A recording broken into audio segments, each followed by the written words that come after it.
Hello everybody and welcome back to my channel. My name's Laura and today we're doing a pick a card or pick a flower reading, and we'll be taking a look into your future spouse and marriage. What traits do the two of you have together separately, and what's your love story moving forward?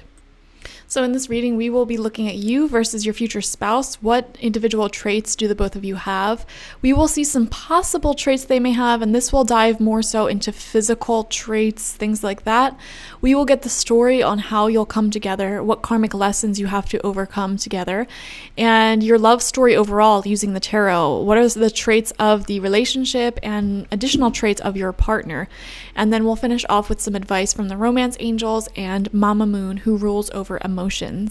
So once you feel ready, take a look at all three groups of flowers on the screen and select whichever one you feel most drawn to.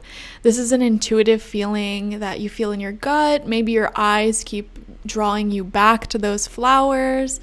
And once you've selected your group, you can watch through or you can skip ahead to your reading using the timestamps, which are listed in the comment section and the description box. But before we begin, I just want to remind you guys that I do offer personal readings on my website, spiritpsychic.org. I also offer spiritual life coaching sessions there, and my beautiful goddess energy intention oil, which you can use to anoint yourself and any objects to radiate more of that abundant goddess, fertile, prosperous energy. It is very effective. I anoint myself with this oil literally every time I have a date, and I have almost caused car accidents. I've had random people come up to me. So, I mean, do what you will with this power, with this energy. It is very powerful. So I'm just warning you now. Okay, all of that can be found on my website. All right, thank you guys. Enjoy your reading.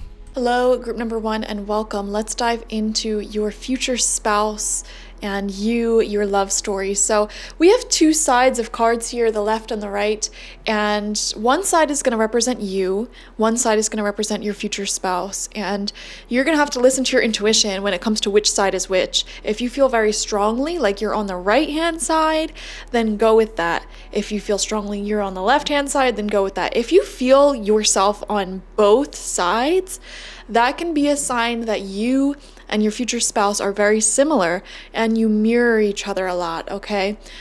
With these pick a card readings, it's always important for you to follow your intuition. So let's dive into it. On the left side, person A is being represented by the sea serpent, which is a beautiful, mystical creature, very, very connected to spirit, as well as emotions, okay? This is someone who's not afraid to go deep with their emotions, talk about emotions, dive into relationships, and there's something very dramatic about this person, I feel.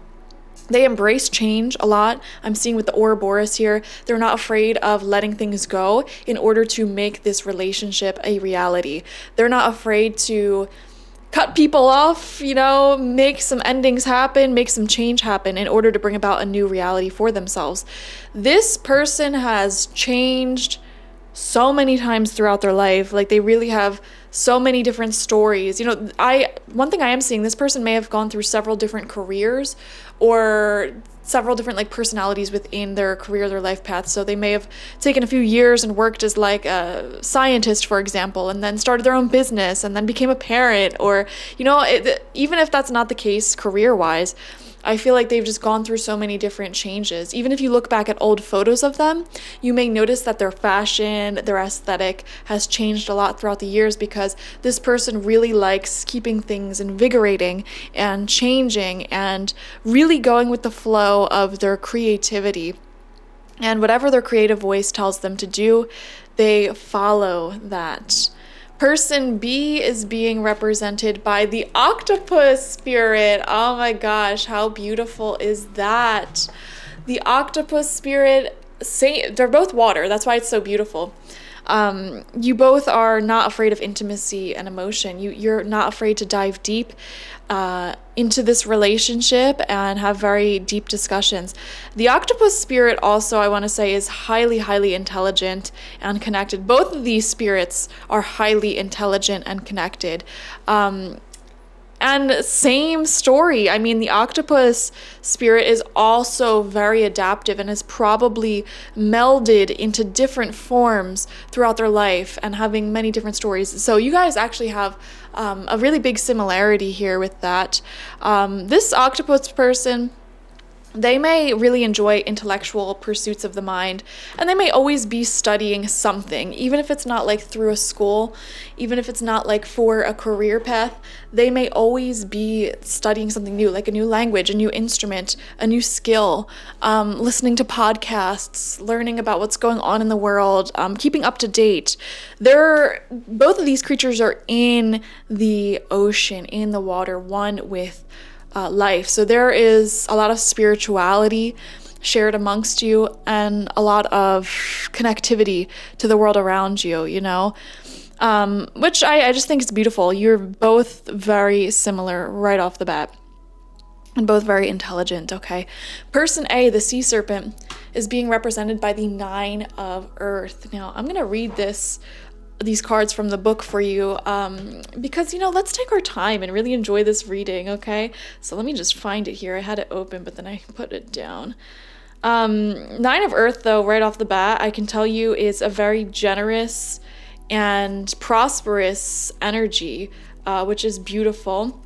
And 9 of Earth also always reminds me of entrepreneurs. So this person may be a business owner of some sort. Or if they're not a business owner, they could have like their own little side hustle or like, I don't know, just very into hobbies. So they probably have a certain hobby that they are very passionate about, and it may really encapsulate a lot of their personality. But here we are.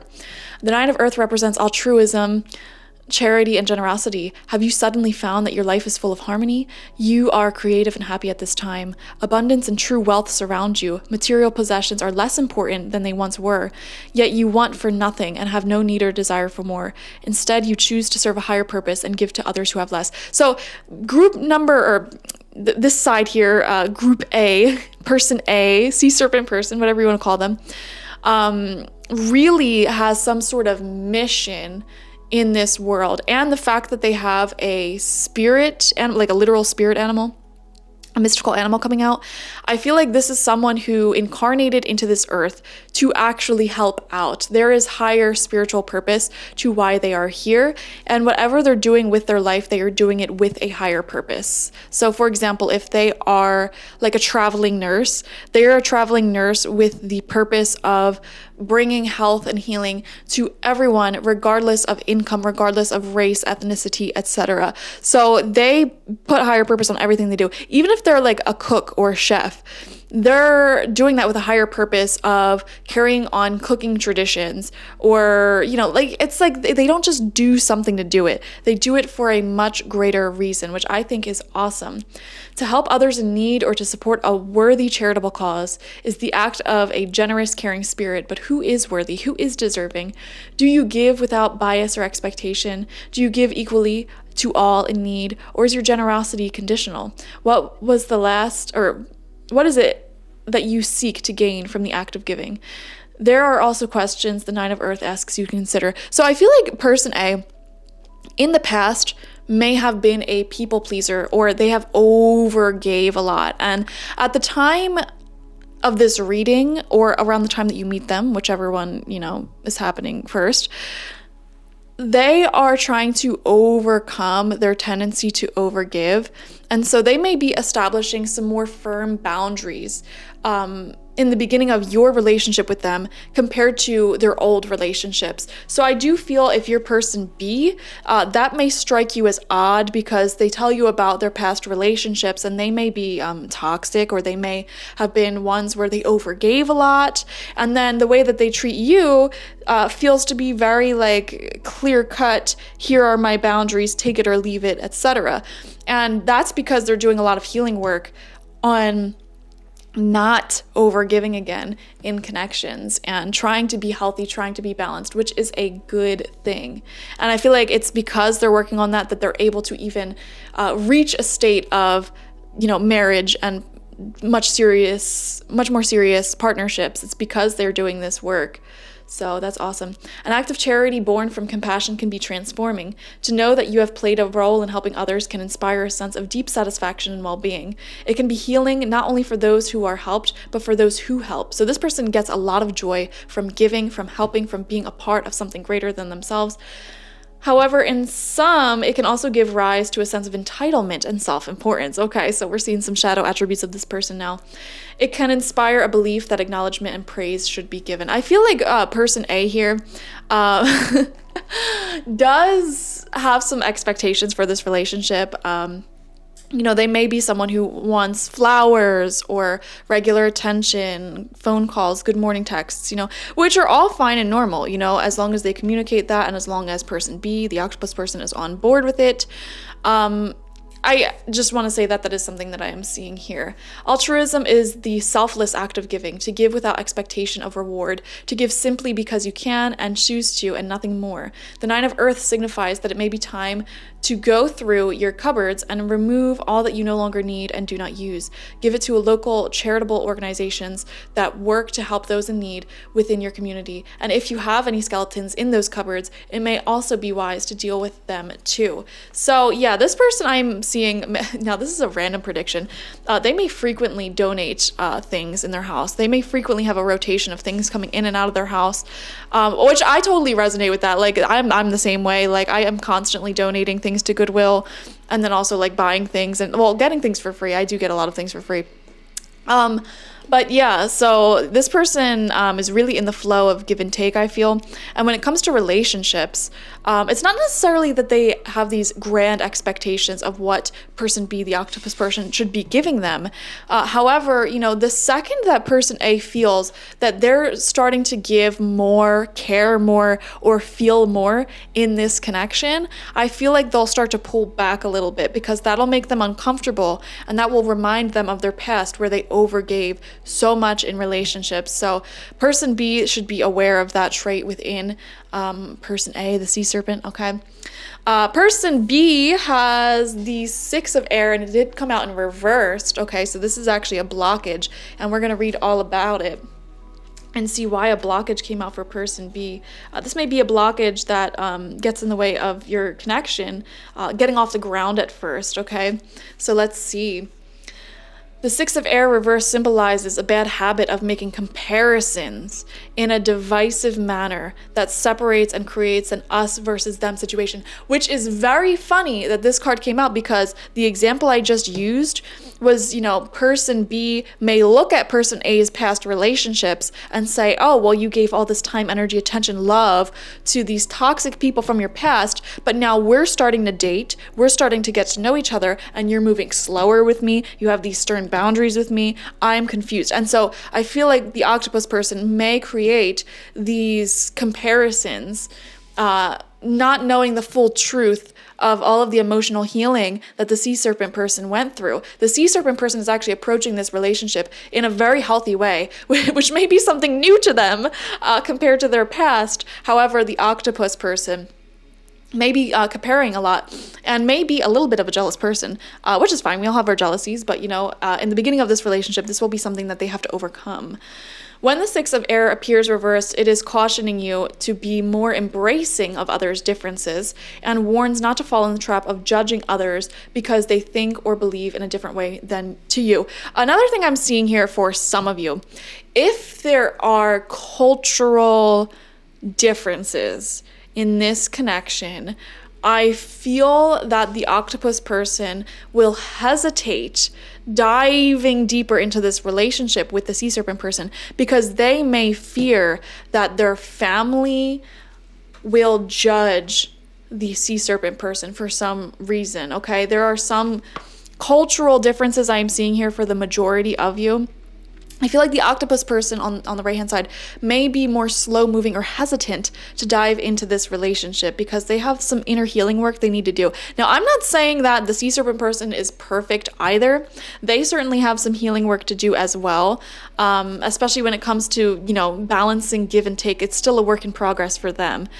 So while they're working on balancing give and take and managing their expectations in relationships, the octopus person is working on being more embracing and accepting of differences and not being so worried about what friends or family may think of this union or of their decisions personally. It doesn't even have to do anything with the sea serpent. The octopus, for example, may be really wanting to get into music or art, and they may come from a very traditional, doctor, engineer family. And, so they're kind of battling their own things over here.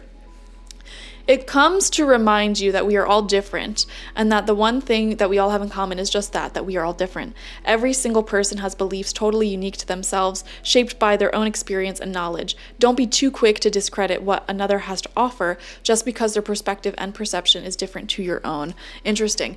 One thing about the octopus person, I do feel that in general, they are very open-minded and embracing and accepting of the differences of other people. They may even be well-traveled.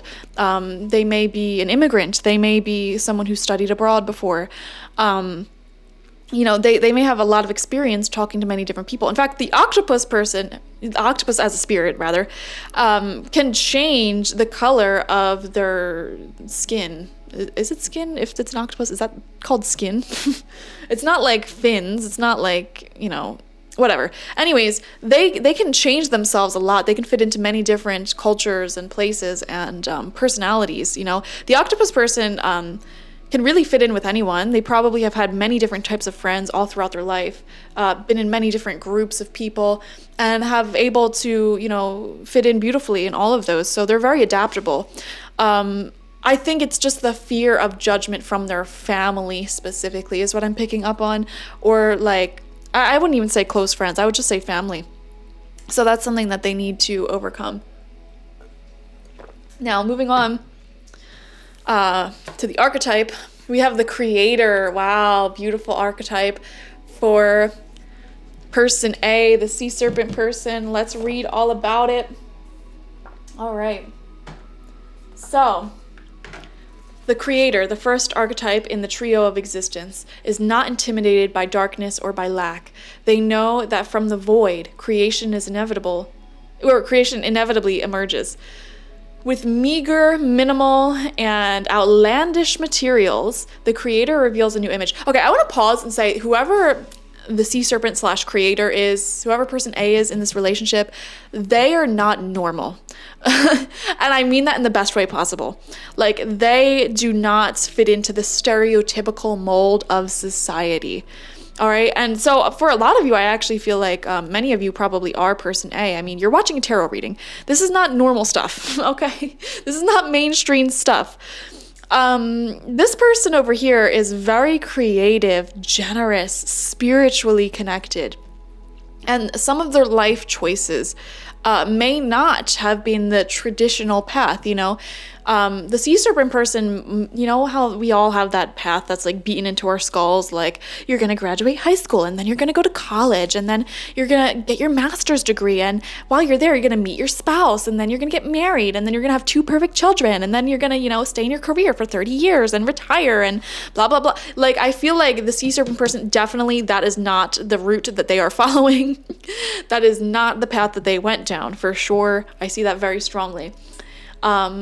And they just may have a very eccentric lifestyle or choices that they make in their life. It may stray away from the normal way of thinking. They are a free thinker. I feel like the sea serpent person, when they were born into this world, everyone has soul contracts that they make before they even enter this world. And I feel like they made the contracts to have the veil thinner for them, okay? So be a little bit more psychic. I feel like they also made a contract to be a free thinker and not get caught up in the matrix, in the normal way of thinking, This is who they are. This is who they were born as, their whole life, even in their childhood, I'm seeing.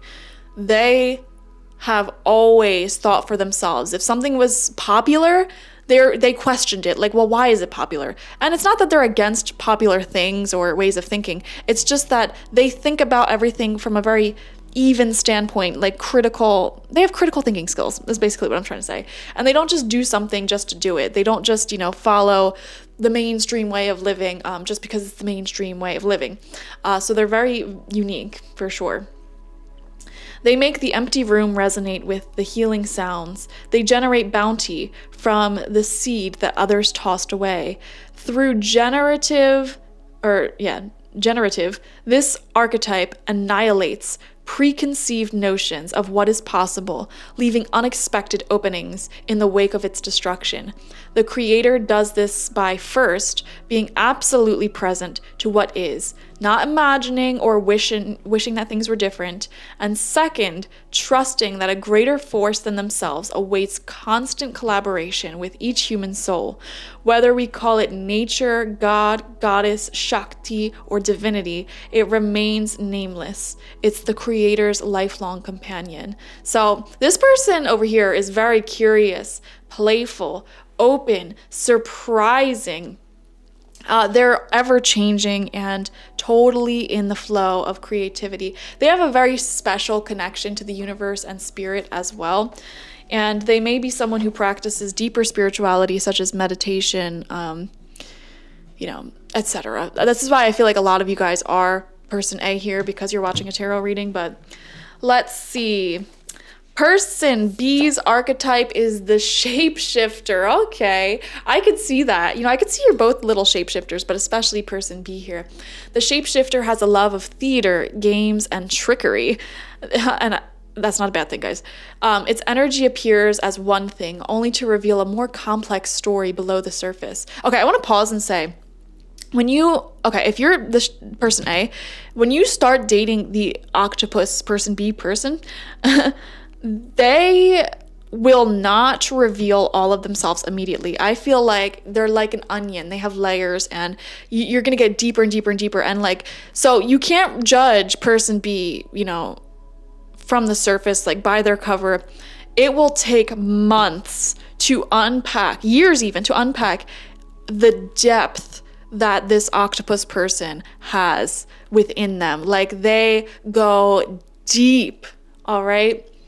Its energy appears as one thing, only to reveal a more complex story below the surface. The shapeshifter is within all of us to some degree. It is the side of ourselves that is slippery, non-committal, and experimental, and longs to dismiss the rules.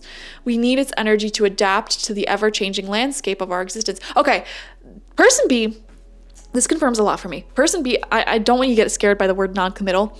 I feel like in their life, they have changed so many times. That song by, what's it called? The Verve, Bittersweet Symphony is coming to mind.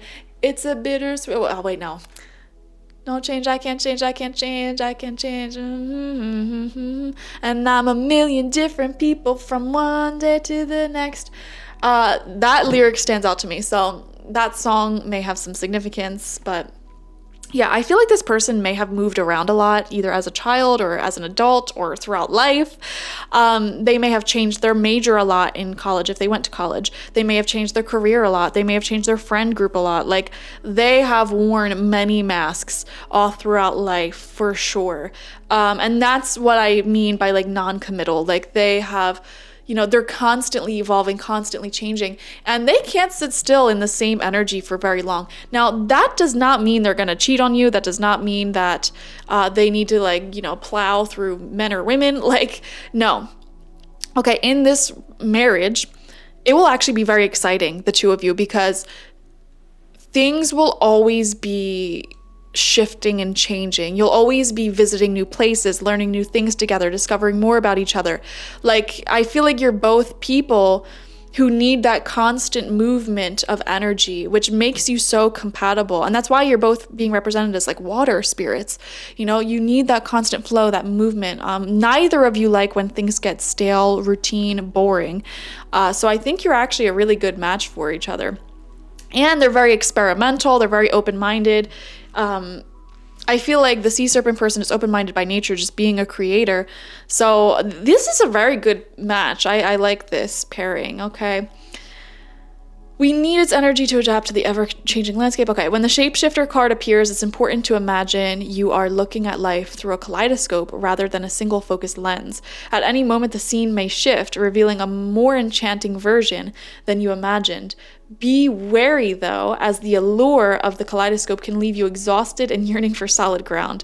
Dancing long-term with the shapeshifter requires a central pillar of integrity that links us back to our center. Okay, one thing that I see here with this octopus person is that this relationship will begin at a time in their life where they have probably been moving, shifting, shaping up like constantly, and they meet the sea serpent person and they realize, you know what, maybe I do want to settle down, because even their own life gets a little exhausting for them, you know, constantly having to make new friends, change, move, learn these new skills. Like, it becomes exhausting.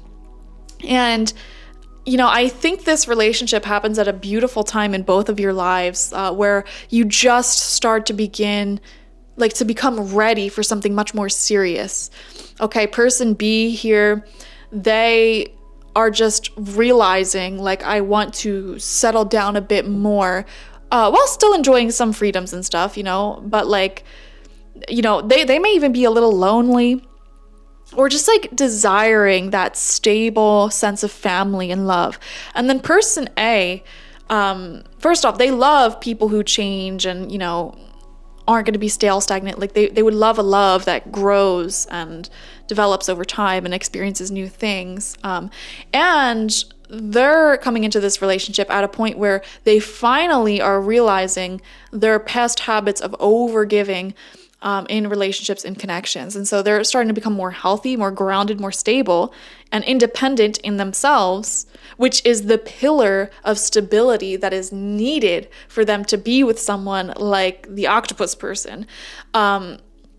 And so, like, I just feel like you come into each other's lives at, like, the perfect timing. But we are going to get some additional traits that may resonate with some of you, but take this portion of the reading with a grain of salt. So we're going to get some zodiac signs, and this can resonate with either of you, Sun, Moon, Rising, Venus, especially, like, Sun, Moon, Rising, Venus, whatever. We have Virgo. I was going to say sun, and then I was like, well, also moon, but also Venus, and then also rising. So we have Virgo, we have Scorpio, and we have Sagittarius. Now, you guys don't have to have these signs, but it is likely for a lot of you that these will show up, Sun, Moon, Rising, Venus, for you or your person. Also, this is giving us some further insights into the energy that you share with each other. Virgo is definitely like sea serpent energy here, like just giving, being very generous, of service to each other. Scorpio shows a really strong depth and passion shared amongst each other, especially with the water here. Like, you guys are not afraid to go deep and like really like fall in love with each other. And then Sagittarius shows, you know, this octopus energy, especially of like traveling, changing, always constantly learning something new and developing as a person. And, you know, that also could be that cultural element of being of different cultures possibly. So those are some interesting signs. Now I'm gonna get some cards. Let's see. I have some homemade oracle decks I want to use.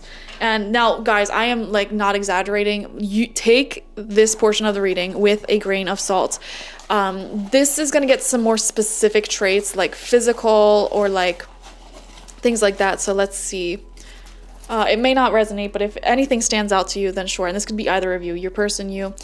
We have scar, so there may be a prominent scar, you know, maybe on like the face or like somewhere like a really big scar that stands out. We have entertainer and beauty, so one of you may be in the entertainment industry, really into beauty, glamour, fashion, things like that. We have mean. Oh man, that's funny. Okay, so with this card, I feel like possibly both of you, definitely like, or maybe one of you stands up very strongly against anyone or anything that is just closed-minded, critical, etc. We have straight hair coming out. Okay, now let's get some more traits. I have another deck. I have 3 homemade oracle decks I'm gonna use. Okay, alrighty. This one I'm very scared to use, but let's see. This will kind of show how you might know each other. All right, we have acquaintance. So you may actually meet through like mutual friends. You don't have to. Again, take this with a grain of salt. And then a little creepy came out. Now, this is an interesting one. I feel like in the beginning of your connection, one person may be way more attracted and like into it than the other person. That just happens sometimes, you know? Like I'm in a relationship where I was really like, I was dating someone and I just wasn't really super into them for like the first few months, honestly. But I really like just fell in love with them randomly. So yeah, that may be a part of your love story. Again, this part of the reading's just for funsies, like. All right, some more traits. Oh my gosh, I pulled way too many. All right, we have sales. So someone could be in sales, or they may have worked in sales before. We have Caribbean and Central American, whether they traveled there recently or are from there. We have April. They may have been born in April. There may be a significant date in April. You may meet in April. We have active. Okay, so someone in this connection may be very active physically, going to the gym, having some sort of sport lifestyle that they're interested in.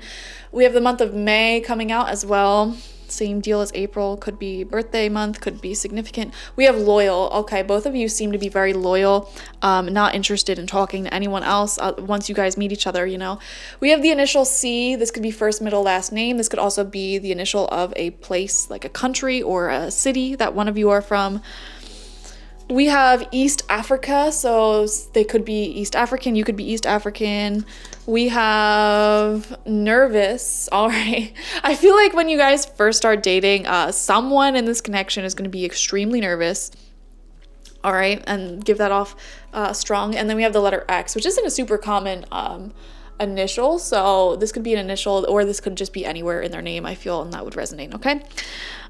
So those are some take with a grain of salt signs, messages, and remember, this is for a large group of people watching, so definitely 100% not everything here is going to resonate with anyone, okay? There may be one or two things that stick out to you. Again, listen to your intuition. Okay, so now we're gonna look into how you guys will come together, all right? Your angel answers card says romance. Well, no duh. There's literally one card in this entire deck that says romance. It's this one. None of the other decks represent love, romance at all. So I feel like this is a very special union. I feel like this is a relationship where the passion, the romance, the feelings will be very strong and will actually be lasting. This is one of those relationships where you guys keep the spark alive and you like never actually leave your honeymoon phase, your honeymoon period, which is totally possible. Like if both people put in effort, you don't have to ever leave that honeymoon phase of just really being in love with each other and like obsessed with each other. I promise you it's possible if both people put in effort, and this is definitely a connection where the both of you would. So you actually had 3 cards pop out from the deck from the Lover's Oracle. This is what the first one looks like, and it says, beware of what you are projecting, for the qualities you admire in one another are qualities you both possess. Equally so, the qualities you don't like are also your own reflection. That's so funny. Oh my gosh. I totally had an experience like this recently. I'm just going to share my business to you guys. So for those of you who don't know, I'm polyamorous, and I have been dating someone and they were telling me like this story about how they still keep in contact with this girl who is very like wanting a relationship with them, but he already like told her, you know, that wouldn't be possible. He's not interested, whatever. And she's like, fine, whatever, we could be friends with benefits. And so he was just like kind of keeping her in his life, and then he was saying like, yeah, there's like a chance she might end up homeless, and if that happens, like I'll let her live with me or like stay with me for a bit. And I got really like mad at that. Now I know a lot of you won't understand. I probably shouldn't spread my business online because I know a lot of people get very offended at polyamorous people. I don't know why. So keep your opinions to yourself if you're one of them. Bear with me here. There's a point to the story. So I got really mad at that. And then I really did some digging. You know, I journal every day for so long. And whenever I have an emotion that I'm very resisted to, I just unpack it in the journal. So I'm like, all right, why am I feeling mad that he would do or say something like that? And then through a little digging, I realized like, oh my gosh, I am literally dating myself, because that is some dumb crap that I would pull. Like, that is something that I would do. Like, just be like, oh, well, if anyone needs a home, like, they can stay with me even if we have a weird, confusing past together. Like, it's fine. And then I realized from him that, like, I'm annoying. Like, the trait I don't like within him is a trait that I myself possess. And so that was really beautiful, because it made me realize, you know what, I should have stronger boundaries when it comes to people who I have a history with, who I have a past with. And so I was able to realize that about myself through this relationship. And all relationships are like that. No matter what your dynamic is, like, everyone who triggers your emotional responses, whether those emotional responses are loving, beautiful, amazing, or sad, angry, hopeless, like, that is just a reflection of something that exists within yourself. If it didn't exist within yourself, you wouldn't be having an emotional reaction. So really, like, dig deep and understand, like, whatever you love about your partner, you have those same qualities. This can also get you in trouble. You know, I've also had a past where I just saw the best in everyone, because I was so, like, loving unconditionally towards everyone, which is an amazing, beautiful quality. But then I would see that in everyone else, and then I wasn't able to see the bad in everyone else, because I had, like, zero bad intentions when I was younger. I still do. I don't have any bad intentions. So it's really hard for me to pick up when other people have bad intentions, because my brain just doesn't even operate in that way. Like, it's hard for me to comprehend that some people, like, genuinely go out of their way to hurt others. So, you know, it could be a good thing, it could be a bad thing, but what you love about your partner is what you love about yourself. What you don't like about them, there is something within that that will reflect something that you don't like about yourself.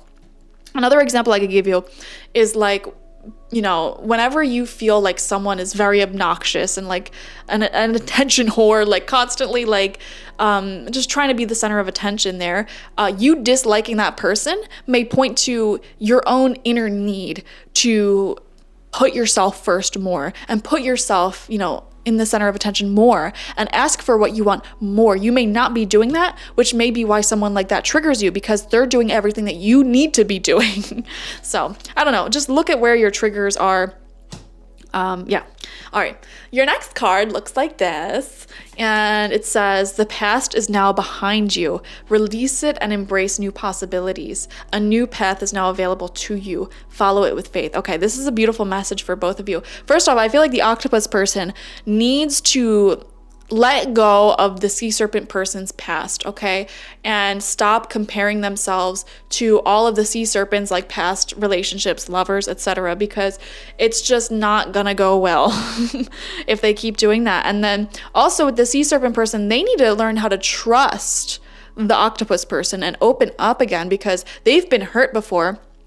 And they've been used before, they've overgiven in relationships before, and they need to trust that the octopus person does not want to do that to them. So both of you need to let go of the past here. So we do see that. There's a new beautiful path opening up between you guys, and I feel like it'll be stunning. And then your third Lover's Oracle card is this, and it says, close your eyes and tell yourself that you deserve to feel joyful. You can allow joy into your life regardless of the circumstances you currently find yourself in. Why do I have a feeling that both of you are, like, workaholics or, like, just really committed to, like, being productive, being responsible, and you both may struggle to really give yourself free time to just snuggle, enjoy life, go on dates, have fun, etc. I feel like, you know, these three things are the path that will lead you towards marriage. Like, if you can overcome these three obstacles, you will have a beautiful, stunning marriage with each other. Hands down. I see that. All right. We're going to get some tarot now, jumping ahead to your love story. All of the traits of this relationship, as well as your partner. Let's just see what the tarot has to say. Yeah. How will this marriage, this relationship unfold?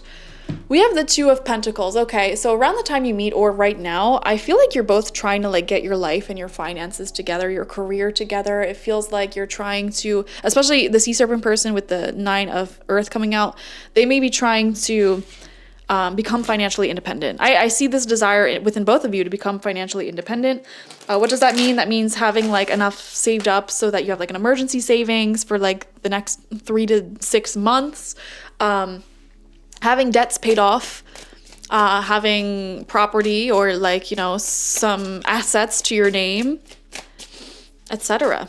All right. I feel like both of you, upon entering this relationship or at this current moment, are really focused on like building yourself up financially, even physically as well, like getting your health together, just making sure as individuals, you're really good, which is again, the perfect place to be at energetically.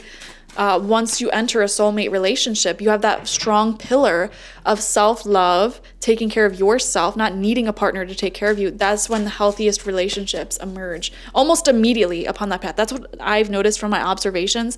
The second you step foot onto a future path where you are taking good care of yourself, even if you're not there yet, even if you're not financially independent, even if you don't have perfect health, even if, you know, you still have a lot to heal from, the second you decide to get onto that path, I swear to God, like a beautiful soulmate relationship emerges like instantaneously. I've seen it time and time again. You don't have to be perfectly healed to get into a relationship, guys. But the second spirit sees that you're on this path of self-love, external love has no choice but to come in because the universe is reflecting your own energy back to you. All right. We have strength reversed coming out. So another obstacle I'm seeing in this relationship is learning to let your walls down with each other, because sea serpent person here, like we said, they have a past that doesn't look so great. They need to learn how to trust again. Octopus person here needs to let go of fears of what their family will say, fears of judgment, fears of, you know, every little thing that could possibly go wrong or happen in this relationship. I feel like the octopus person, one of their downfalls is overthinking, okay? Their crown chakra is very active. Their intellect is very active. And so they may try to think about like every single possible fight that could ever happen in this relationship before they even commit to the relationship. You know, they may try to resolve every single issue that could possibly happen before, you know, they even go on a second date. Sorry guys, I'm drinking water and tea as we do this reading. Like I said, I'm here for a long time. This is a thorough reading, so everyone make sure you get yourself a nice beverage to sip on as you watch. So that's one issue that you will face in this relationship early on. You guys need to tear down your walls, okay?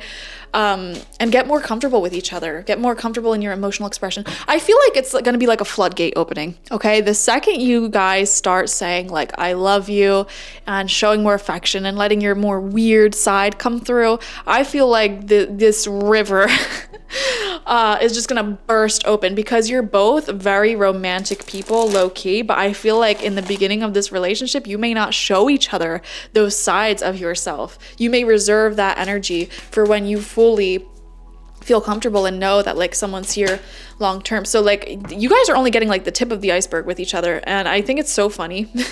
Like at first when you first start dating. Whew, okay.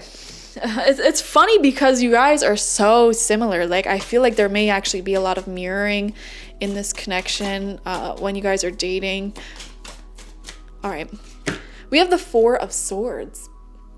Okay, there may be a long dating period for some reason I'm seeing here, like waiting, figuring out, you know, do you want this?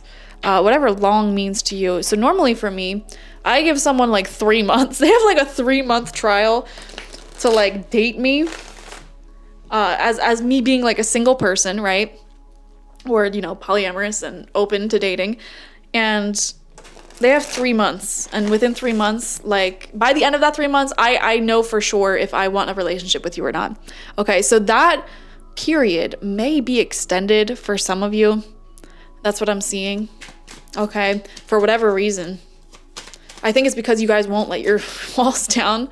You're both like waiting for the other person to open up more and like kind of see like what a relationship would be like, but like you both gotta open up.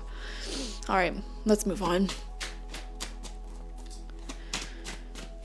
There may also be something about sleep.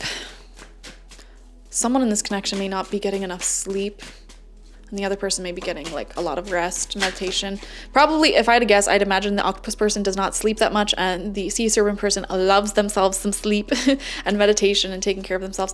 We have judgment. Okay, after this like sort of like longer dating or like friendship period, we see a judgment call being made, and this is going to be a positive judgment call. Like, yes, I want to commit to you.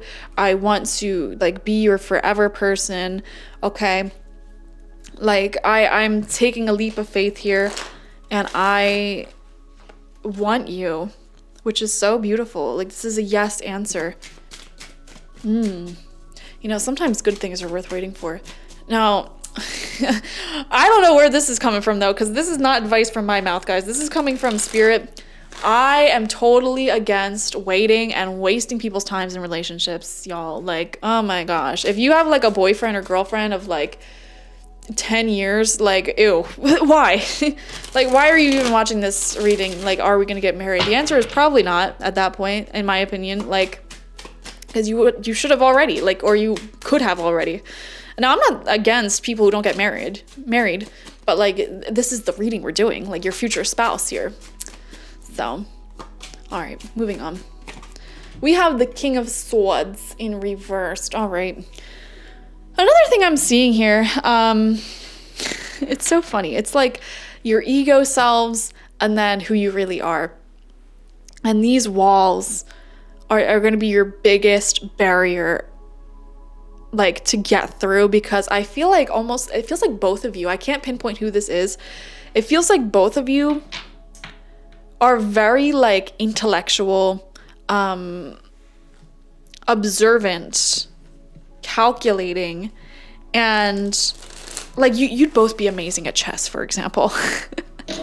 And in this game of love, it's like you both keep waiting for the other person to like make the move. And you know, I just feel that one of you are going to have to let your walls down first, okay? Like, so you're the one watching this. I'm just gonna say, like, maybe you should be the one to do it, because I can't talk to the person because they're not watching this.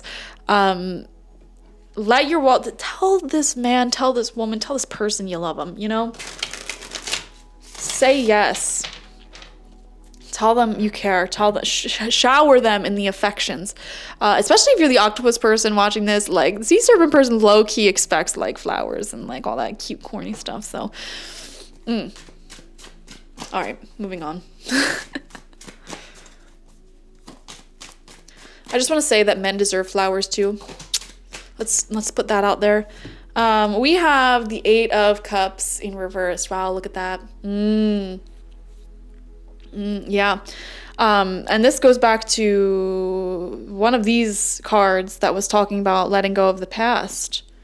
All right, 8 of Cups reversed is saying, you know, this relationship will take off, but it will require a sacrifice of the past. Some of you watching, I wonder if my example actually did resonate with you. The example of keeping in contact with people from the past, you know, like exes and things.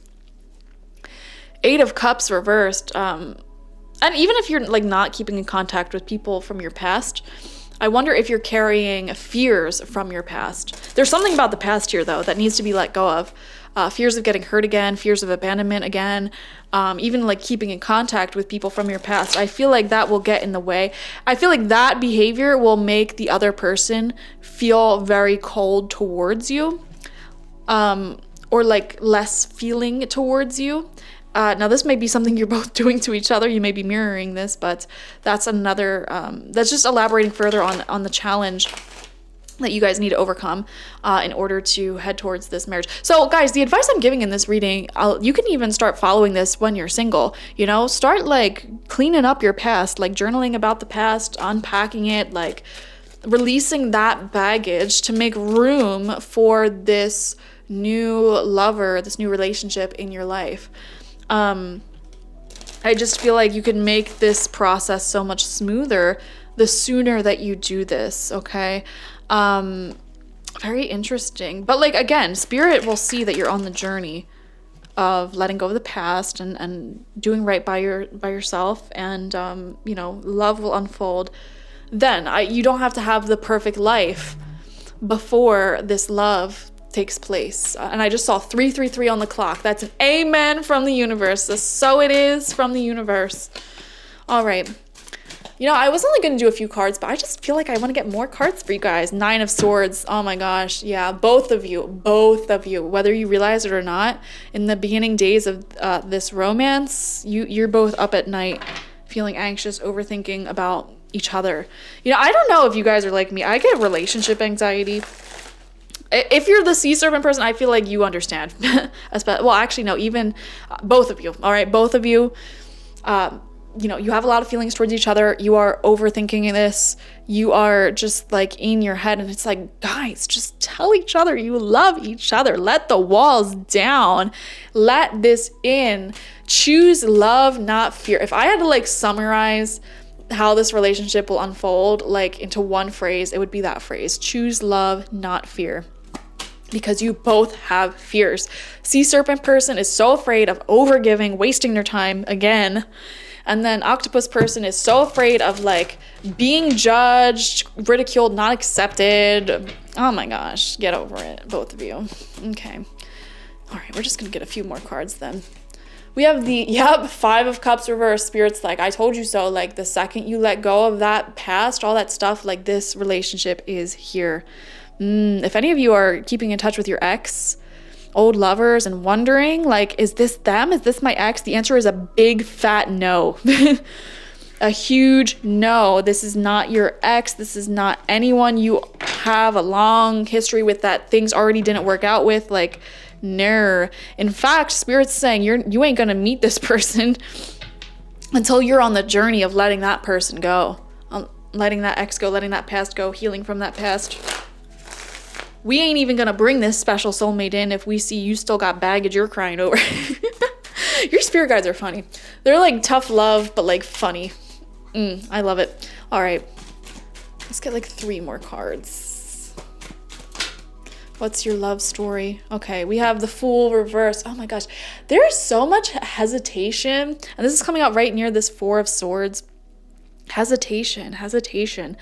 Like, I want to commit, I want to dive in deeper, but you know, let me wait for this past to clear up. Let me wait for these guys or gals to go away, this energy to clear up. You know, if you haven't met anyone yet and this is someone who you don't know about, like, I feel like your spirit guides are waiting for you to, like, you know, just take the leap of faith and release your past and, you know, start to view your life as like, okay, I need to get my life together. How can I make myself more attractive, like a better worldly citizen, you know, my finances together, my health together, like everything that I need to make me happy.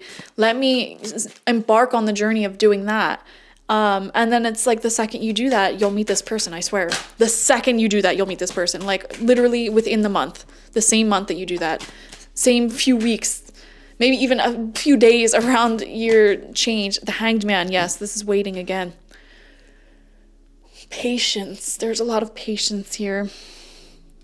You guys will see things from a different perspective because of each other. There does seem to be, I don't even want to call it an incompatibility, but when you guys come together, you will have different viewpoints on certain things, and I feel like you will both see things from each other's side. Like, you will both empathize with each other, and I see a beautiful compromise coming in. Like, you will work together to make this relationship work, and I love that. What makes this relationship beautiful is that you both respect each other's point of view and want to honor that point of view. And I think you're both wonderful at compromising, and I believe this relationship will start with a compromise. All right, with a huge compromise, like, hey, I want to be with you, but you know, you need to establish some boundaries with your ex. And in return, like, I am going to, you know, sell my crappy studio apartment and, like, I don't know, get one that's better for you. I don't know. This is just, I'm trying to think off the bat. Like, I don't know what I'm saying, but I do feel like this starts off with a compromise. All right, Queen of Swords, yes. beautiful. You keep your intellectual nature, your individuality, both of your individuality and like personal life path and goals are still intact, but you will enjoy these individual life paths together, which is so beautiful.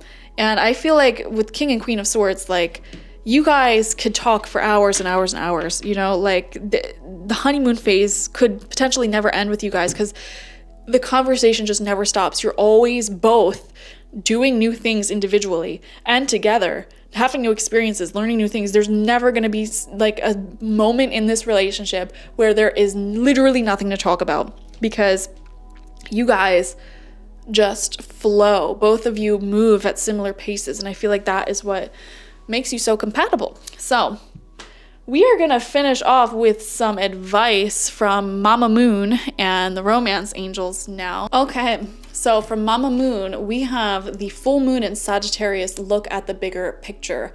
Beautiful. So the full moon, they're moons of letting go. You may have some things that you need to clear out of your life right now in order to bring this relationship into fruition. I'm also seeing here, like, looking at the bigger picture of your life at large. At the time that you're going to start entering this relationship and deepening it, I feel like you are simultaneously going to start taking your life more serious as an adult. So this will be around a time where you start looking more in terms of like long-term financial investments. Long term, what do you want for your future? Where would you like to live? Like, do you want a family? Like, what do you want long term? You're going to start looking at that more seriously and taking actions in the present moment to align yourself with that long term bigger picture that you have in mind. And it's at around that time that this relationship will begin coming into fruition. So from the romance angels, we have unrequited love. There's not enough attraction or chemistry to keep this relationship going. I am seeing two different messages in this card. Number one, again, if any of you are talking to an ex or some sort of like lover from the past that you have a weird history with, I just want to say this person does not treat you right. And this is going to sound so harsh, but they are not romantically attracted to you. Okay. They may be sexually attracted to you. They may be attracted to all the advice and companionship that you give. But in terms of romance and long-term energies, this person ain't it, okay? And now I know that sounds harsh, especially if you still have feelings over this person. However, like, if they wanted to, they would. You know what I mean? Like, when you meet this spouse that's coming through, you will quickly lose all feelings for this person because you will know what it feels like to be with someone you're in alignment with, who wants the same things that you want. And it will feel so good and so different from what you've experienced before. So that's one message I'm seeing in this card. Another message I'm seeing, which is one we touched upon briefly earlier, I weirdly enough feel like when you guys first start dating, you and the spouse, you may not feel super strongly about them. Like, not that you don't like them, but it may take some time for your feelings to sort of develop for them, which again is fine. As I mentioned, I've been in that phase multiple times in my life, like where I started either like being friends with someone and I didn't really like them that much, and then eventually I fell in love with them, or like I started dating someone and like it was just okay, but I didn't have those intense feelings and it took a while, but like it eventually like hit me like a ton of bricks. That just, you know, happens sometimes. So Spirit's saying, like, let's be real, let's be human. Like, life is not like the movies. There you go. Next we have retreats. And we even see here like the marriage gown and stuff. It's time to disconnect from the world. Okay. I feel like your feelings towards each other may hit each other like a ton of bricks while you're on some sort of retreat or getaway, like, or weekend trip, or like something like that with each other, or even like a day trip. I feel like that is when your feelings are really, really going to hit. So if you are dating anyone in your life right now and you're suspecting that they may be this person, this advice is saying go out on a retreat, like get away from the world together, like one-on-one, and do something special, like a memory that you can share with each other. Okay, oh wow, that just flipped out. We also have the message attraction. I feel like everyone needs to hear this message if they're dating or like looking for a future spouse. You attract romantic love by enjoying this moment fully. This card is what we've been saying this whole reading. You know, you're gonna be on a path where you are taking good care of yourself, your finances, your health, whatever. You're starting to look at the long-term, bigger picture of your life and take that seriously. And you're going to be enjoying your life, like your hobbies, your friends, everything. You're not going to be desperate for love anymore, because you're like, you know what?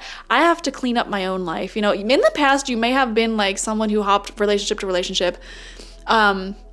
And you got a lot of fulfillment from that. Like, you may have even have a past of being codependent, but you change your mind almost, and you realize, you know what, like maybe I should just take more time to focus on me, get my life together, and enjoy my life as like an individual. And it's, again, at that moment, this relationship unfolds. Because it's at that moment you are the most attractive you've ever been, you know? When you're not chasing love, when you're not waiting around for it, and you're just enjoying your life fully in the present moment, that is when energetically, physically, spiritually, you are your most attractive. And then final card, we have flirt. Yes, get your butt out there and flirt.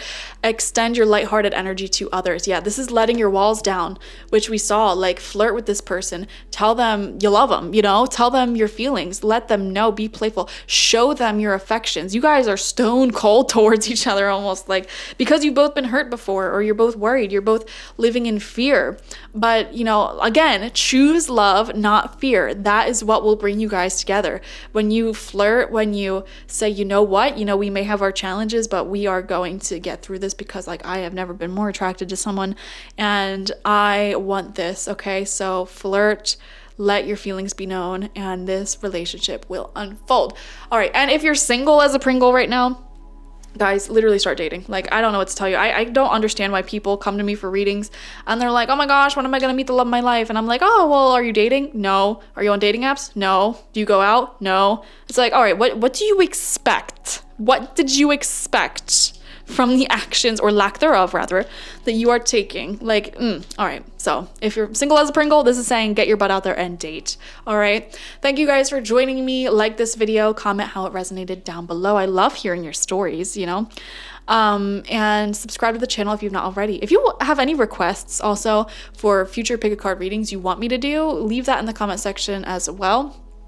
And, or like subjects you want me to talk about. I haven't done like a good talk video like where I just babble on about, you know, spiritual subjects in a long time. So if you want my opinion on anything, leave a comment down below. Also, as I mentioned in the intro, personal readings are on my website, spiritpsychic.org. I also offer my goddess energy intention oil there, okay? So check it out. Bye-bye. Hello, group number 2, and welcome. Let's see who your future spouse is and what your relationship will be like. So we have 2 piles here, one on the left, one on the right, and this is going to represent you and your person, and you're going to have to listen to your own intuition as I share these cards and talk about the 2 people in this connection, and discern which side is you and which side is your future spouse, okay? Now, for some of you, you may feel like you find yourself in both sides, and what that means is that you and your future spouse probably have a ton of similarities and are probably mirroring each other. But at the end of the day, like, keep in mind, this is a general pick a card reading, so follow your intuition. If anything it goes against your intuition, then don't take the message, all right? So person A is being represented by the oyster. This is water energy, Cancer, Scorpio, Pisces. Doesn't have to be though. And this is very like closed off at first, but there is a pearl inside, okay?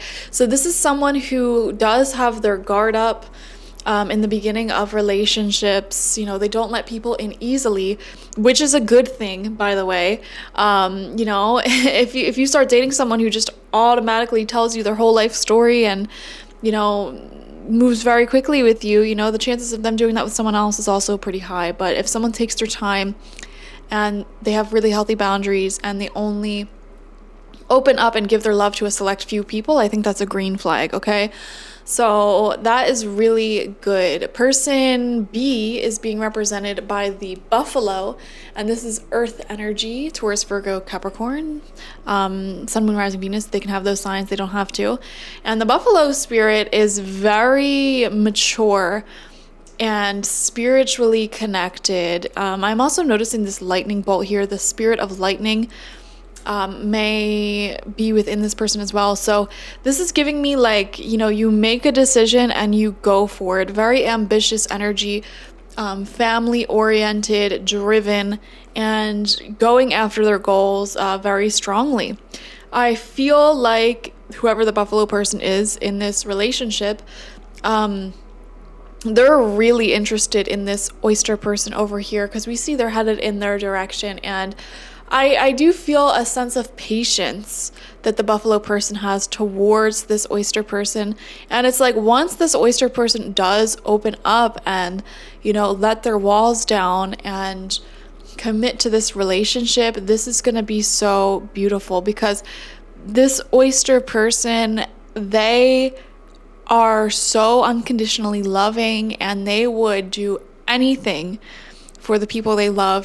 It's like that saying, like, would you jump in front of a bullet for the person that you, that's not even a saying, I don't know what I'm saying. Like, this oyster person would jump in front of a bullet to save someone they loved. They would give the shirt off of their back to the person they love, which is so precious. But again, they don't give that energy out willy-nilly. And you know what? This oyster person probably did grow up in tougher circumstances, under some pressure, that formed these beautiful character traits. So yeah, they're very beautiful. Okay. Next, with the oyster person, we have the card Abundance, and it's coming out in reverse. And I'm going to take my time with this reading, and we're going to read all these cards from the book, but this is what it looks like. There's a lot to look at. We have a dragon here looking over the shoulder of a woman holding a bird's nest with baby birds in it. There's a cornucopia to her left side, bunny rabbit to her right side, or her left, our right, which symbolizes fertility. There's also a sword on the ground, which represents clarity of truth. So there's a lot of symbolism in this card. So let's read what this means in reverse, though, because in reverse, it does show that the oyster person has a blockage upon entering this relationship. So let's figure out what that blockage is. Okay. When the abundance card appears reversed, it signifies a lack of gratitude and appreciation for what you already have in life or what others do for you. I want to pause and say that I'm already kind of picking up the vibe that some of you guys watching are the oyster person, first and foremost.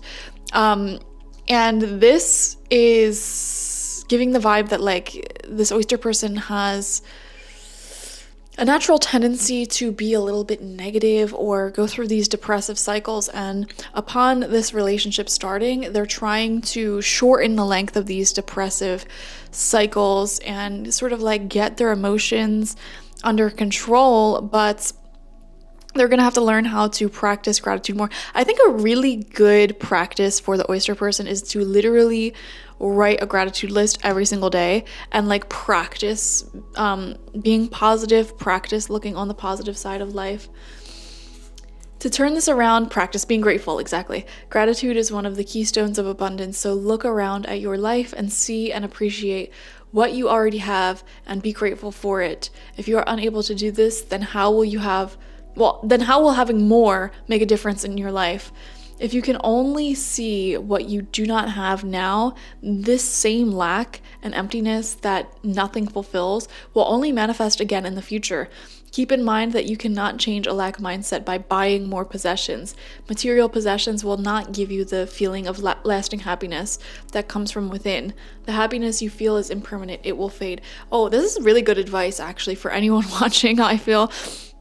This oyster person may be working hard to make a certain amount of money or achieve a certain amount of success in life, but what they need to realize is that that happiness does come from within. Now, I'm not saying that they shouldn't just, throw all caution to the wind and give all their money away and give up on their dreams. No.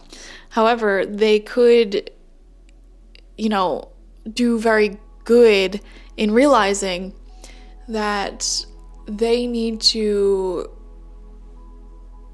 be happy with what they already have, because this is just going to end up being a repetitive cycle for them. So I feel like these are the issues they're overcoming at the beginning of this relationship. But let's read more. If someone offers you a gift, do not measure their care for you by the money spent on the gift. Be grateful. If someone buys from your business, do not complain that they spend only a little after you have given them a great deal of your time. Be grateful. Perhaps what they spent with you was all that they had, and therefore a very generous act. If you have food, clothes, and a roof over your head, and money to pay your bills, then you are rich beyond the wildest dreams and hopes of many. In fact, you already have more than literally billions of others. It is time to appreciate all that comes to you, even if it is not as much as you hoped for or need. In the beginning, a good start. It is a beginning, a good start. Appreciate and be grateful. Even a little something extra is more than you had. So much more than many others have. Give thanks for the bounty in your life every day. So I definitely get the vibe that the oyster person in the beginning of this relationship is trying to build their wealth, their career, and what they have. And, I feel like the shadow side of using the law of attraction and being a really good manifester is falling into that sort of mindset where you never have enough. And that's like one of the biggest blockages for the law of attraction, ironically. So this is something that the oyster person is working through at the beginning of this relationship. The buffalo person has the 9 of air upright, beautiful card, and we're going to read this as well from the booklet. So let's see. The 9 of air represents the imagination and our connection to the universal consciousness or universal mind. It signifies the importance of knowing thyself, for in truly knowing thyself, one would know both the universe and the power of the void. Ask yourself, what if the universe we dwell in actually is the mind of another living being? What if the universe in reality, a God mind, and we the creation of another being's imagination? What if within our own minds there exists universes within universes, where creatures that we dream of and imagine dwell in the same way that we do here upon Earth, and within their minds there are more universes, like fractals, where the same pattern repeats and creates. Our minds contain a universe, and within that universe are creatures and beings who also have universes within their minds. The universe in which we dwell is one of billions existing within the mind that is yet another universe. The pattern repeats in both directions exponentially, creating an infinite number of universes and realities. I fully believe that. Can I just say that? Also, this buffalo person, I just have a feeling that at some point in their life, they probably dabbled into hallucinogenic substances, plant medicines, or like even just like marijuana, I just have that feeling based off that paragraph I just read you. So this person is a very deep thinker for sure. Okay. Now ponder a moment. What if we looked within and discovered that within the realms of our minds, we create new worlds and realities with our belief? We choose to believe in something, and a new world that mirrors that belief is born. We stop believing in something, and that world either evolves with our beliefs or ceases to be completely. Universes overlap, are born and die, forever bound to the life and the beliefs of the God mind that created them. What if billions of lives were dependent upon our belief for their very existence? Would it not be wise to believe with understanding and knowledge? Would that not create a universe that is a little more constant and conducive to life? Sorry. What if we are the only beings within the universe because the God mind in which we dwell is a young mind with limited exposure, and this time only believes in our existence? This is a lot. I feel like this buffalo person is an extremely deep thinker, very philosophical, and very spiritual, probably, into spirituality and science, I believe. Yeah. Wow. All right, I'm going to jump ahead. Moreover, when those brave souls voiced their desire to create their new and strange contraptions, they were seen as crazy, eccentric, and foolish. They were told that what they wanted to create was a fantasy. At one time or another, everything that we have in our present reality was once deemed to be an impossible fantasy, and yet now these things exist and we take their existence for granted. This is the power of the mind. Okay, buffalo person, I don't even need to keep reading. because it goes on and on and on and on and on. Definitely giving me the vibe that they talk a lot. Okay, and probably are very innovative. So this buffalo person may be a writer, a creator, an entrepreneur, an inventor, someone of that nature. I don't know why the month July is coming out very strong for me too with this buffalo spirit. I have no idea where that's coming from. But yeah, so crazy stuff. Now we're going to get into the archetypes. So the oysters archetype is being represented by the star-born. Ooh, and the number 3 may be important. The 3rd of the month, or the month of March. I really had to think about that. So let's read about it, shall we? The elusive yet radiant aspect of the self, the star-born archetype, points to the cosmic spark of light that arrives with each being at birth. The moment the newborn crowns, whether vaginally or surgically, the royal stars above are said to constellate in a unique shape that maps our path in the world, otherwise known as astrology. The idea of destiny is controversial, yet the star-born naturally feels a sense of destination and purpose, aiming itself towards a future that is beyond the mundane. When this card appears, travel back to your birth story for clues and insights. What did you desire when you were young? Practice seeing your life from a mythic point of view rather than as a series of logistics. Read the story of the 3 fates and envision yourself born under the stars with a unique destiny.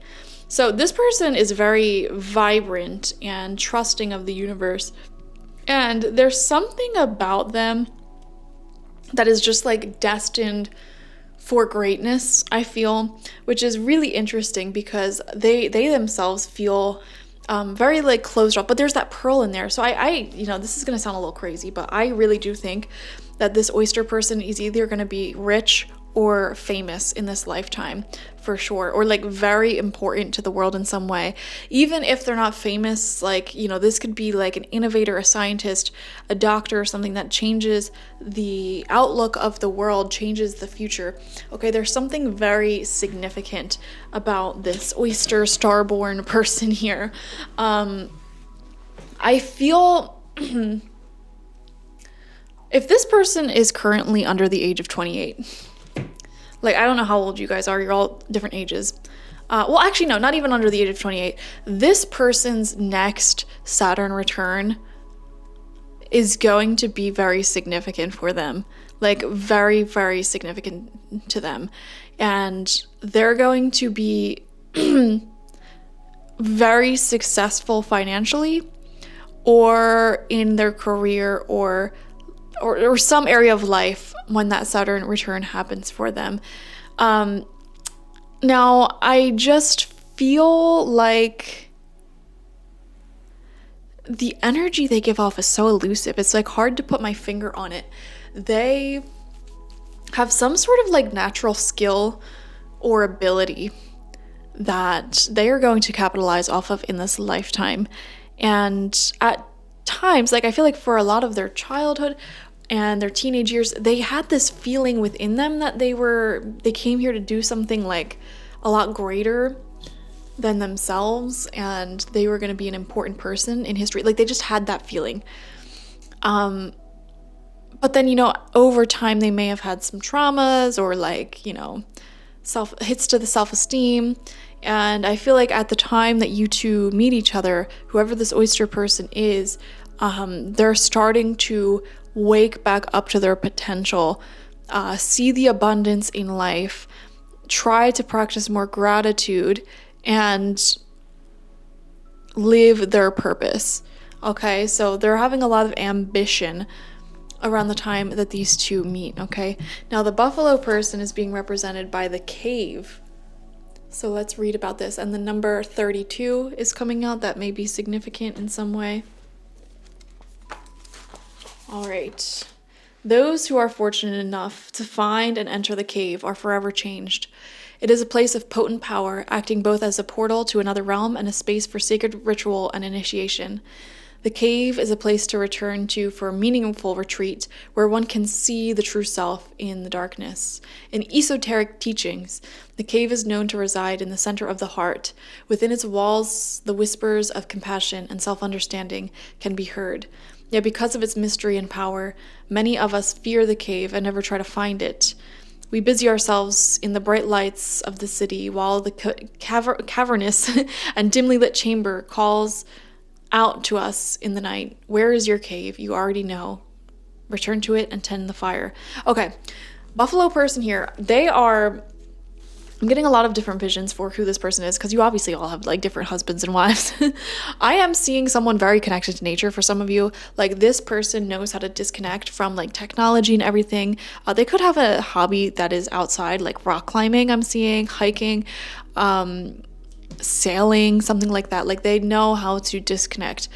I'm also seeing for others of you, like this is just someone who has I know this is like two very different people I'm about to describe.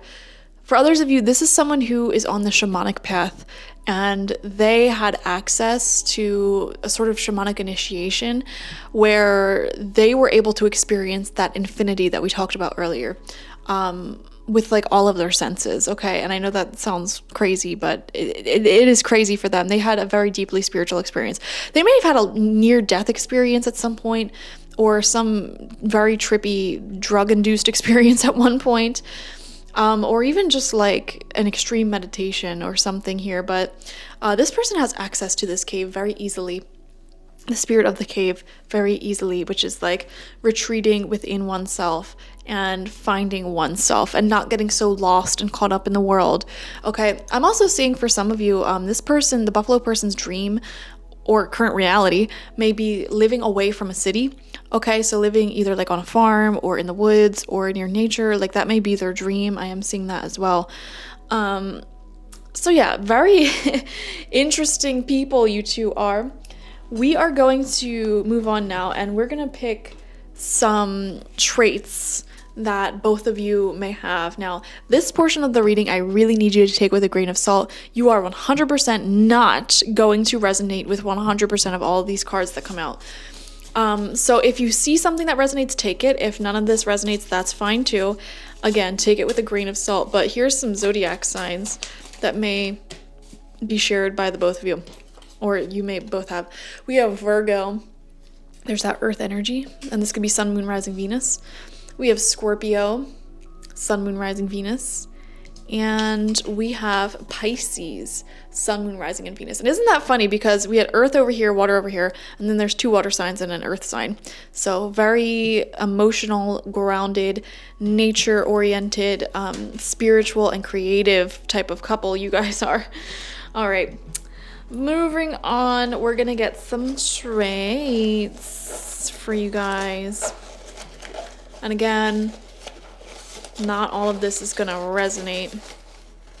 So if it does, it does. If it doesn't, it doesn't. Oh my God, I grabbed way too many. Okay.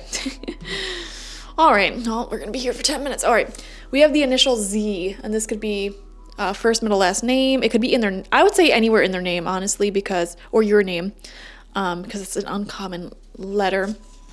We have lazy. One of you are probably like a homebody, enjoy sitting around watching movies and TV and stuff. That may be something you enjoy together, being lazy together. We have military and law enforcement. This could be a potential career path of either of you. We have psychology, potential interest or career path for either of you. We have the initial K. We have December, so this could be a month that's very important for your relationship, or this could be a birth month for either of you. We have Mediterranean, so either of you could be Mediterranean by descent or live in the Mediterranean, travel there, maybe even enjoy Mediterranean food. That could apply in any different way. We have tolerant, okay, so patient, tolerant, putting up with a lot. I feel like that patience is there. Like I said, from the Buffalo person especially, they're very patient towards the oyster person. We have Gemini, again, Sun, Moon, Rising, Venus. Gemini season may be significant as well for this connection. We have business management and administration. So one of you could be in business, whether you have your own business, you work in business, etc. We have the initial F. coming out. We have Leo season, or the sign, coming out. We have talkative. I definitely picked up on that earlier for sure, especially with the buffalo person. And we have South Asia. So this could be descent, South Asian food, traveling there, etc. So those are some signs. We're going to get even more, okay?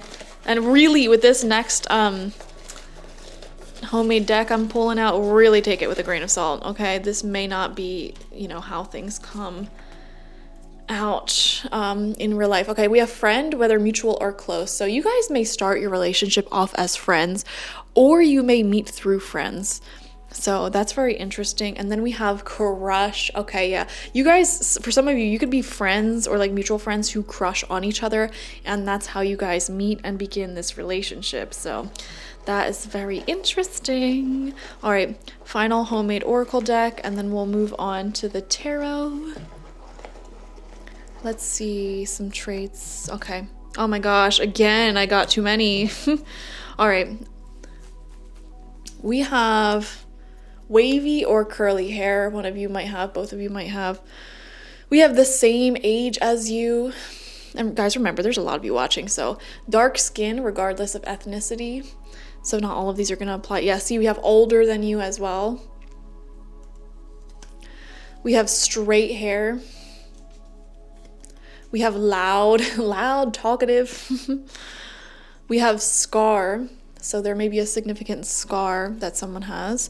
And they have distinct hobbies. So one of you may have a very distinct hobby. Like we were saying, I was picking up on like rock climbing, hiking, sailing, things like that. So that would be an example of like a distinct hobby, something that it's like, oh, that's very interesting. Like you don't meet someone with this hobby every single day. Okay. So let's dive into, not the tarot, we're going to dive into how this relationship will emerge. Okay, so we have 3 cards from the Angel Answers deck and then 2 from the Lovers Oracle. First we have take action. Okay, I definitely feel like this relationship will take off quite quickly once you guys discover your feelings for each other, which is great. I'm also seeing a very action-oriented marriage here, so like a lot of, I don't know why, I'm seeing like working out together or like getting into some sort of outdoor hobby together, which may be surprising, and it's just very action oriented, so you'll have a lot of fun together. We also have weight coming through. Some of you might feel like you come into each other's lives after a long wait. Someone in this connection may have been single for a really long time before this relationship begins. I am seeing that. And we have abundance coming through again. Wow. So there's a lot of love here, a lot of opportunities to meet and do fun things together. And, the abundance card, really, I keep coming back to this message that the 2 of you together are going to become very wealthy. Like this marriage feels like a wealthy one. And also one that's very like spiritual in nature. I feel like you both have your own, like I'm seeing like spirituality, psychology, self-help, those sort of topics you both feel quite passionate about. And I feel like you'll actually deepen your passion about that through each other. Interestingly enough, though, I almost feel like when you first start dating, you're not even gonna, scratch the surface of that subject, but it's like over time, you both realize how fun it is to talk with each other about like philosophy and psychology and all this inner deep healing stuff. So it's really interesting. I feel like it'll lead into like a shared hobby and interest. And I keep coming back to this idea of like shared hobbies, shared interests. So you guys may have that already, but I also feel like over the course of this relationship, you will develop hobbies together or like things that you enjoy doing together. Like, for example, you may have never skied in your life, and then you meet this person and then you go like skiing, and then it's like your hobby that you do with them, and then it's like so much fun. So I don't know, it's interesting. So 2 cards from the Lover's Oracle. This is what the first one looks like. Beautiful. And it says healing. Imagine yourself and your beloved surrounded by light. Feel your relationship being healed at this very moment. And then we have this card, and it says, emotions are a natural and necessary part of life, but they can also distort your perception and cloud your vision. In order to see things clearly, you must let go of resentment. So these are the steps that the both of you will be taking in order to bring this relationship into union. So right now, what you can do is see where you have any resentments from the past that you're still carrying, you're still clinging onto, and let those resentments go. Cut ties if you have to. Forgive, forget, move on. I feel like this will happen before you guys get together and deepen your relationship to this level of like marriage and life commitment.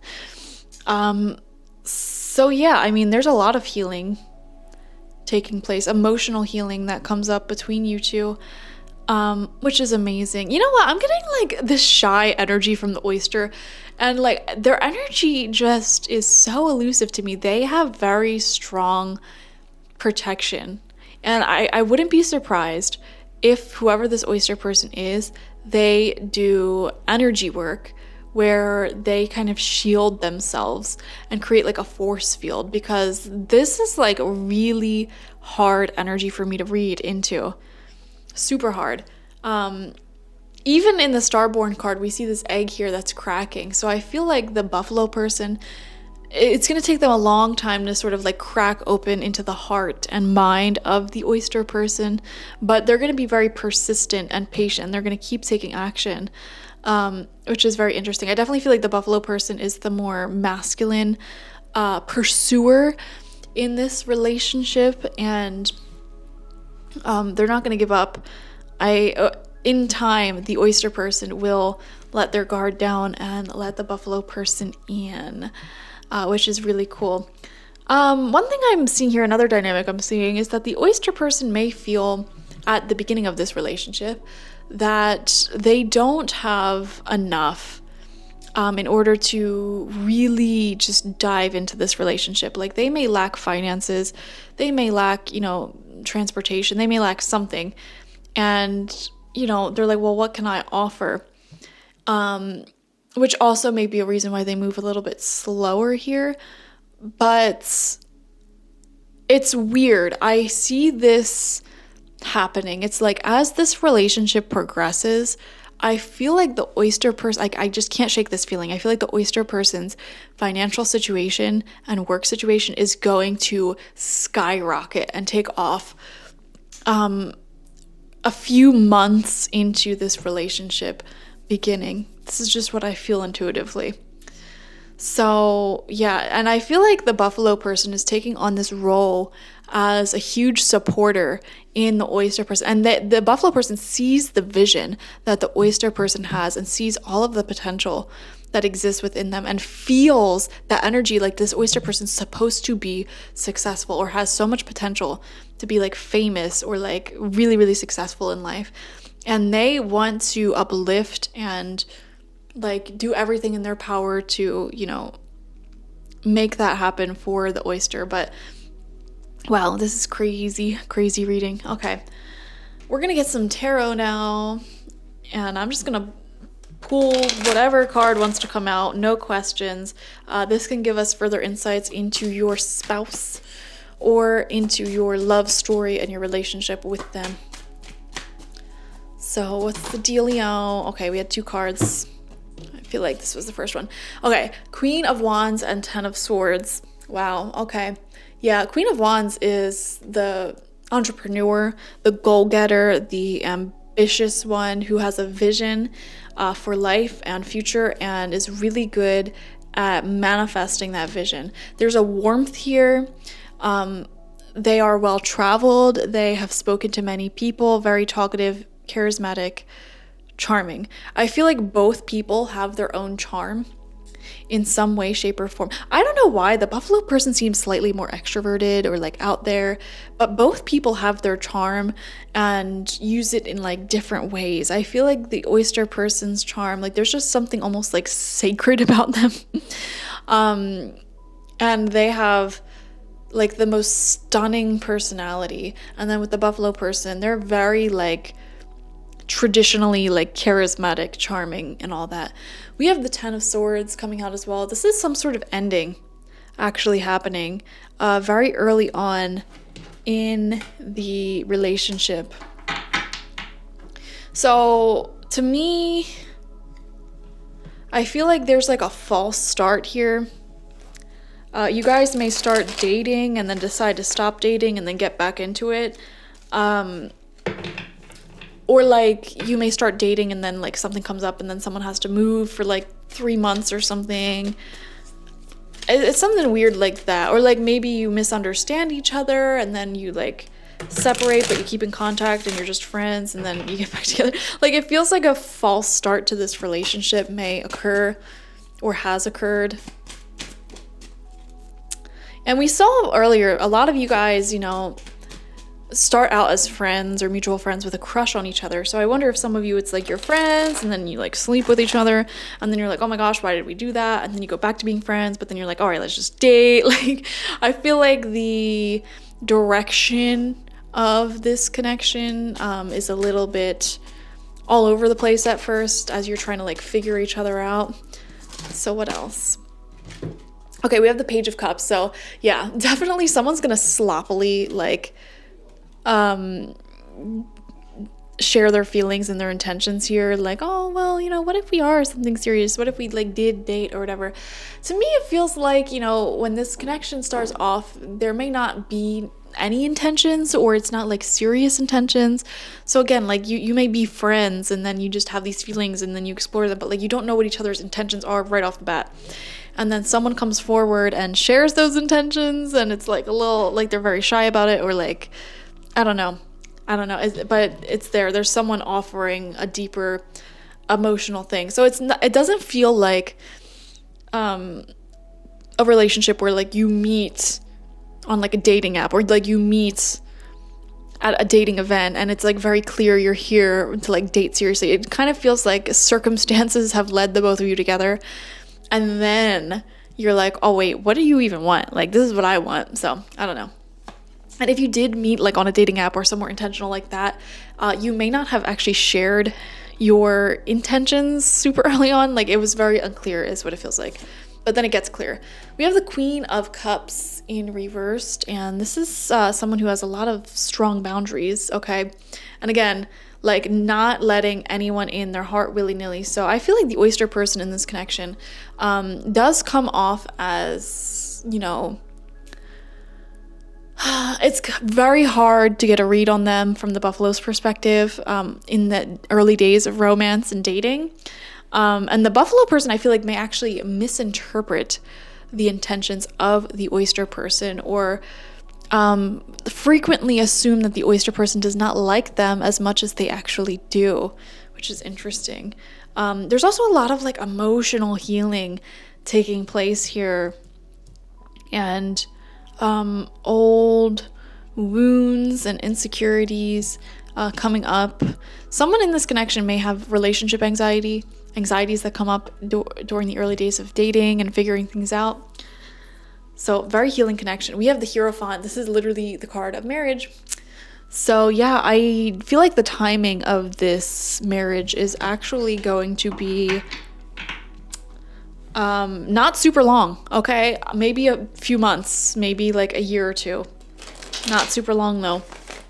I feel like you both realize that you want the same things and it's like, why wait? Also with all these cup cards, I feel like you and the wands, like the two of you end up just getting like lost in the feelings and the hormones and like the rush, the thrill of romance. So it's weird. Your timeline is so strange. It's like you're friends and then you like kind of dip your toes into like sensual romance with each other, and then you go like back to being friends or like not knowing each other's intentions, and then someone comes forward like, hey, I have serious intentions, and then there may be some confusion like, okay, well, what are we gonna do about these intentions? And that period of time may involve like, you know, letting your walls down, talking more in depth about like what the intentions are, and then it's like, boom, suddenly like we're committed, and that very quickly leads to marriage. So the timeline is crazy and you know, this process can take a couple of months or like 1 or 2 years. That's like the timeline I'm feeling here. But it's crazy. I almost feel like shortly after you commit to being in a relationship, you actually end up getting married. Like, I feel like the period of time where you're just like in a relationship, like committed to each other, like it doesn't feel very long. So that's very interesting. All right, we're gonna get some more cards.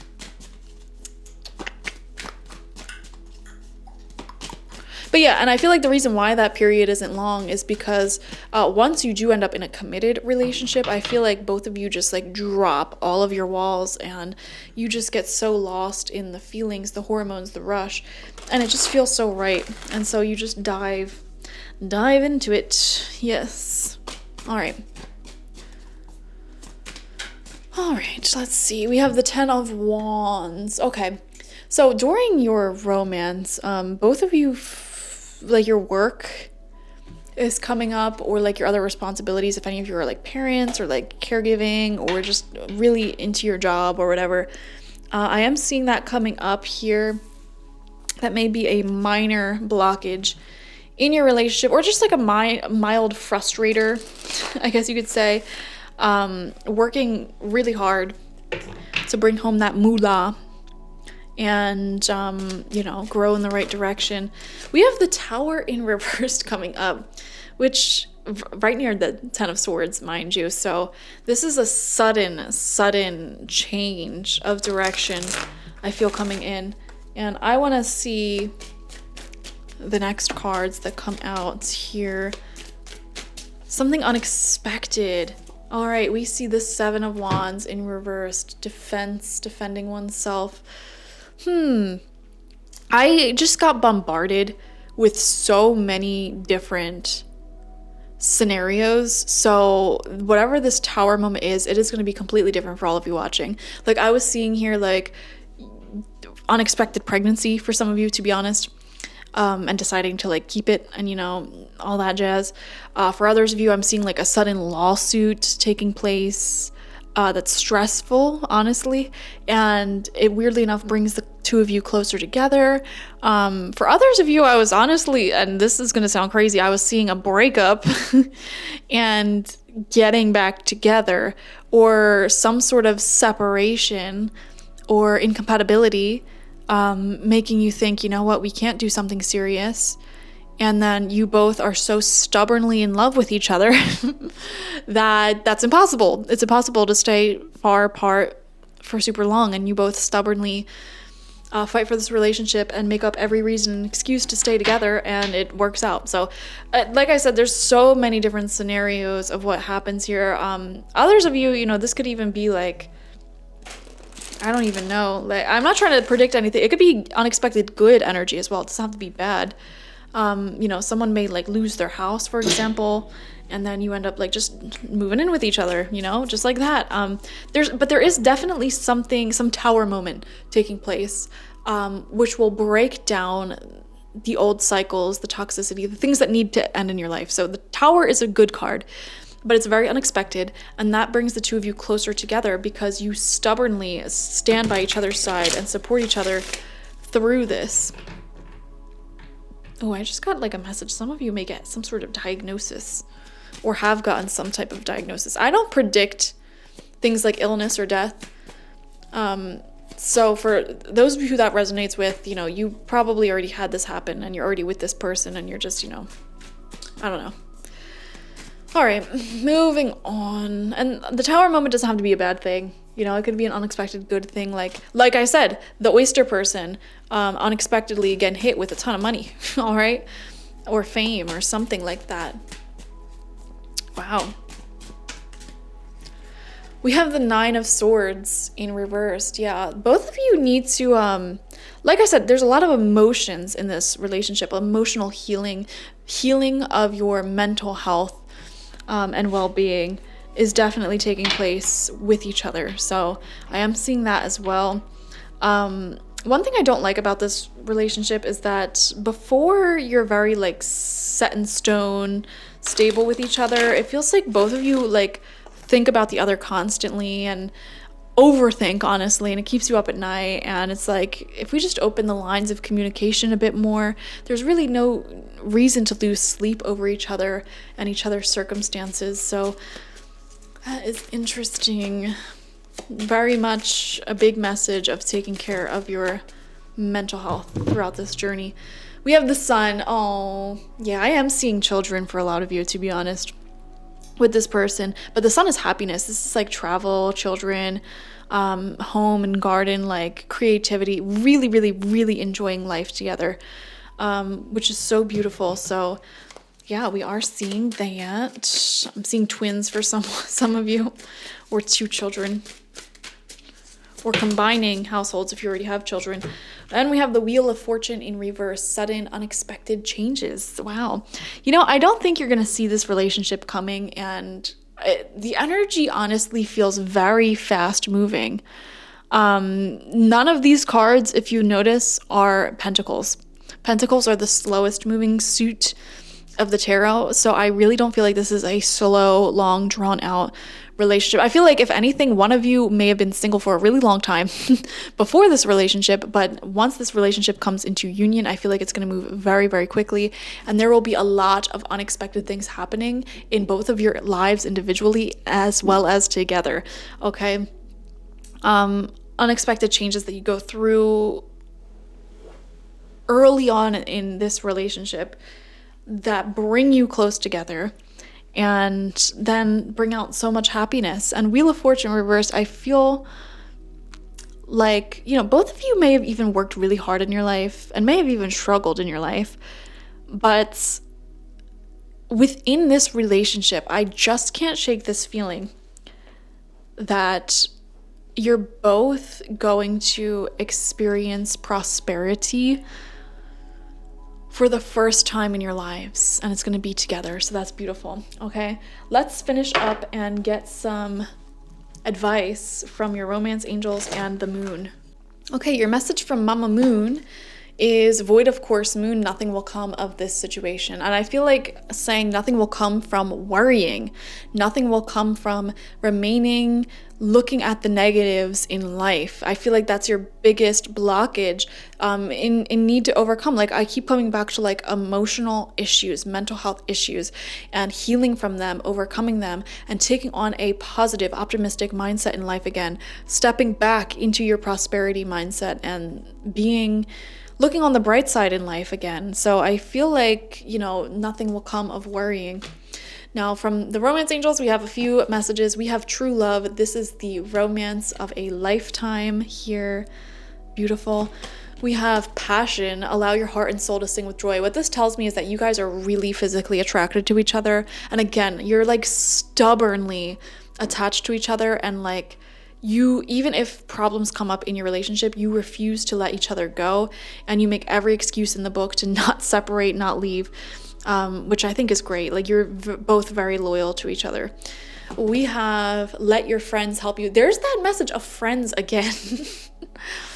Ask for and accept support from others. Definitely, if you're single right now, hang out with your friends more, focus on your friendships, your social life more, because I have a very strong feeling that this person's going to come in through that direction.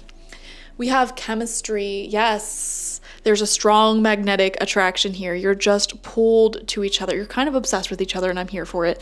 Okay. Beautiful. But if you want advice right now, ask your friends, because Spirit's saying, like, the advice your friends give you, whatever they tell you to do it, because at this time, you know, your spirit guides are communicating to you through your friends. So That is beautiful. All right. Go where your heart sings. Go where you feel drawn to. Listen to your intuition, and it will lead you to true love. Okay. Thank you guys for joining me. Like this video, comment how it resonated down below, and subscribe to the channel if you've not already.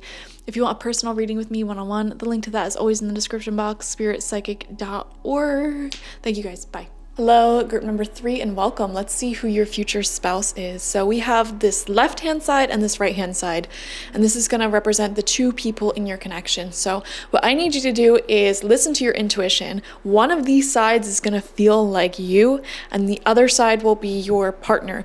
Now, something might happen for a few of you where you feel yourself, you see yourself in both sides, and that's totally fine. That just means you and your future spouse are very similar and probably mirroring each other a lot. So listen to your intuition, take what resonates, leave anything that doesn't resonate. Person A is being represented by the oyster, which is so funny because person A in group number 2 also was being represented by the oyster spirit. And again, like, this is showing that whoever person A is in this connection, they'll be very slow to open up. I feel like, they are having this beautiful love to offer, this loyalty and commitment and unconditional love to offer, but they don't just let any old person have access to that. And so there will be a period of opening up and gaining trust. Okay, this person may have been hurt in the past, which caused them to have boundaries, and it'll take a while for this relationship to really unfold and turn into something beautiful, trusting, and wonderful, which honestly, I feel like a lot of people can resonate with that. I feel like that is how healthy relationships tend to unfold over several months and years. You get to know each other, and you open up and you trust each other, and then you can start to become more comfortable and let your inner weird self out.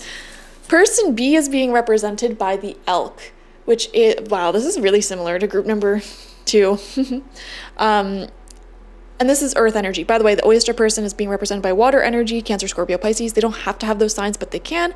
And then earth energy over here with person B, Taurus, Virgo, Capricorn, Sun, Moon, Rising, Venus. Okay. And I'm noticing this new moon here. So this is like a brand new start.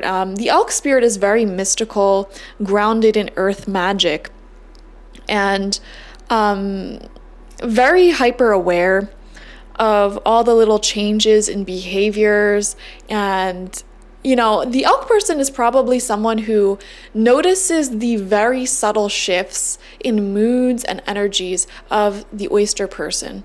Okay, this is someone who pays attention to the little details, and in fact, they could overthink from time to time, but they're very, very perceptive and aware of, like, literally everything. I don't know why. I also want to say the elk person, maybe someone who, like, does like a little background check on the oyster person, takes a look at all their like Instagram people that they're following, and like, making sure, that they're, actually single, and like they get very detailed in their analysis about whether people can be trustworthy or loved, etc.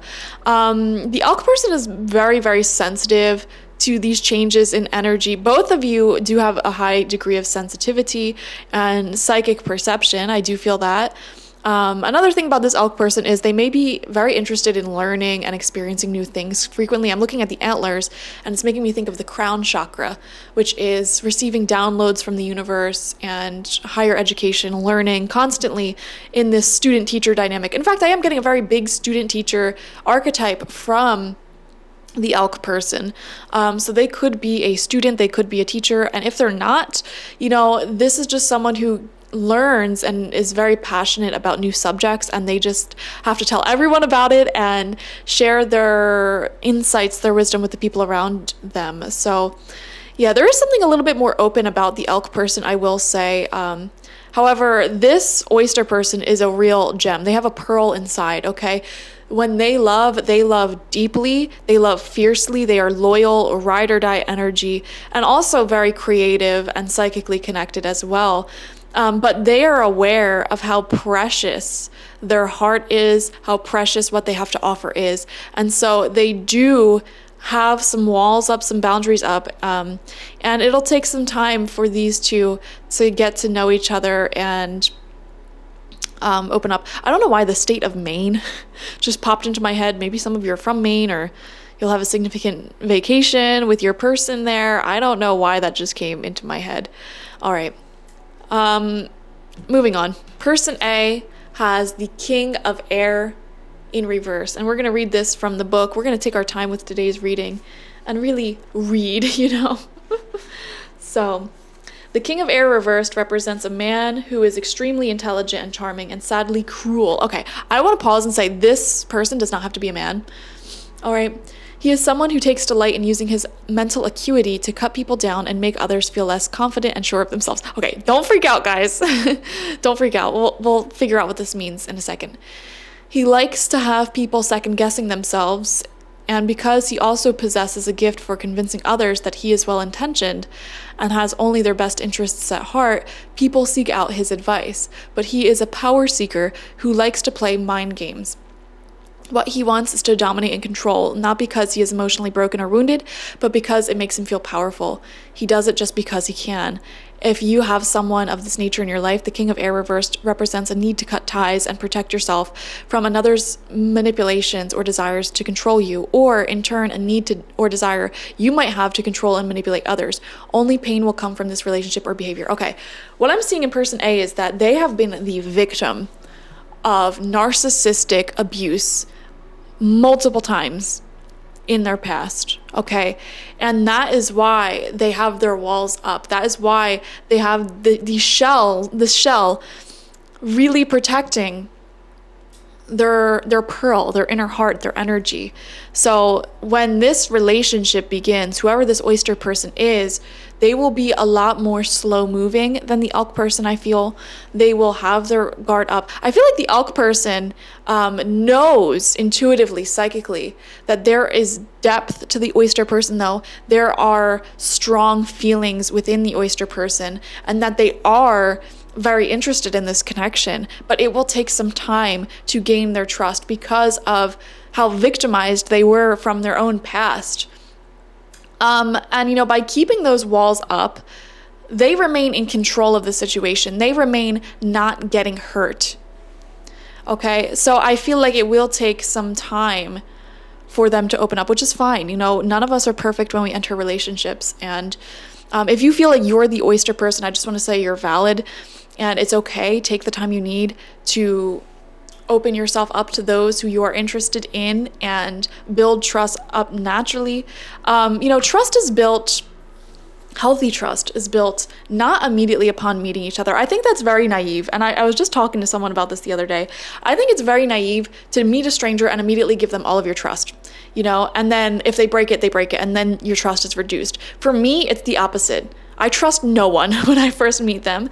And then you build that trust over time by being consistent, being loyal. And I'll start by asking little favors or making plans, like little plans here and there. And if you commit to those plans and you pull through and, you don't back out last minute or ghost me or whatever, then a little bit of trust builds and a little bit of trust builds over time and over time. And I had to learn in my life not to overshare. Because back in the day, I would overshare to everyone. I would tell them my whole life story, all of my traumas, all of my challenges, and I never thought there was anything wrong with it. And I never understood why everyone said it's bad to overshare until I became an adult. And I realized that when you overshare right off the rip upon meeting someone, you don't know if this person is trustworthy. And when I use the word trustworthy, I don't necessarily mean they're going to cheat on you, they're going to lie to you, they're going to spit in your face. It doesn't have to be extreme. Trustworthy in the sense of, are you a safe person for me to open up to or not? And I've met many great people in my life, wonderful people in my life, wonderful friends who cannot be trusted with me opening my emotions up to them. We all have different friends, different people in our lives. For example, I have people in my life who I love hanging out with, but are the worst with emotions. They are the worst with giving advice. And so if I'm having an anxiety attack and I call them up and I'm saying I'm having an anxiety attack, and they're just gonna say, it's fine, I don't trust them to be with my emotions like that anymore. You know what I mean? So when I use the word trustworthy, I don't want you to immediately jump to liar, cheater, stealer. No. building up that emotional trust in very different areas, and you can still have a partner, a life partner, and not trust them with certain things, okay? For example, my family, I do not trust a single one of them to show up to anything on time. I just don't have that trust for them. However, I do trust that they won't like do something extreme, like steal money from me, So trust, is built different for every single person. And I feel like this oyster person can benefit by building trust up slowly with little things. Start by like asking a little favor, like, oh, you're gonna come over anyways. Like, would you mind like just stopping off at like a Dunkin' and getting me like a coffee? Or, hey, like I have this thing that I want to bring you to on Saturday. Like, do you want to go with me? And then see if that person shows up on time and if they're there. And you know what I mean? Like trust is built slowly like that. And then over time, we gradually open up more about our traumas, our tribulations, our challenges, our hopes, our dreams, our goals, We share a little bit of that information to this person as that trust builds over and over and over again. And another thing that's good for building trust is taking turns. If I share a very vulnerable piece of information with you, it's not that I expect you to do the same, but it's like, it would be nice if you did the same as well. If we like, hey, I'm being very vulnerable with my feelings here. And then the other person matches it and then takes it a little step further. And then the other person matches it, takes it a little step further. That's how you build trust gradually over time. And so I feel like this oyster person really needs that in a relationship.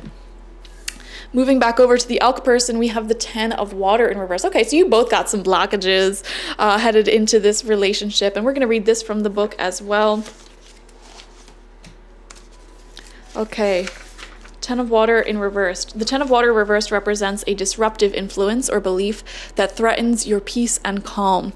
You may be investing too much time and emotion in something that could have no real foundation or substance. It may be that your intuition is telling you that the situation is real, but even if your intuition is correct, it could still be time to put an end to the disruption. Oh my gosh, sorry, I can't talk today. The upright 10 of water asks that you focus on the positive things in your life that bring you peace and joy. Focusing your emotional energy away from things that are simply not worth your time and care will help you accomplish this. Therefore, be careful that you are not giving life and power to shadows by focusing your time, energy, and emotions upon them.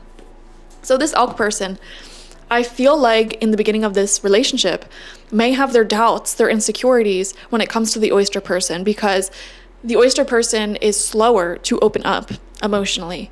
And that puts a lot of fear, a lot of doubt, a lot of hesitation and resistance into the elk that would not have otherwise existed. But again, it's this need to build trust slowly, one step at a time, over and over and over again.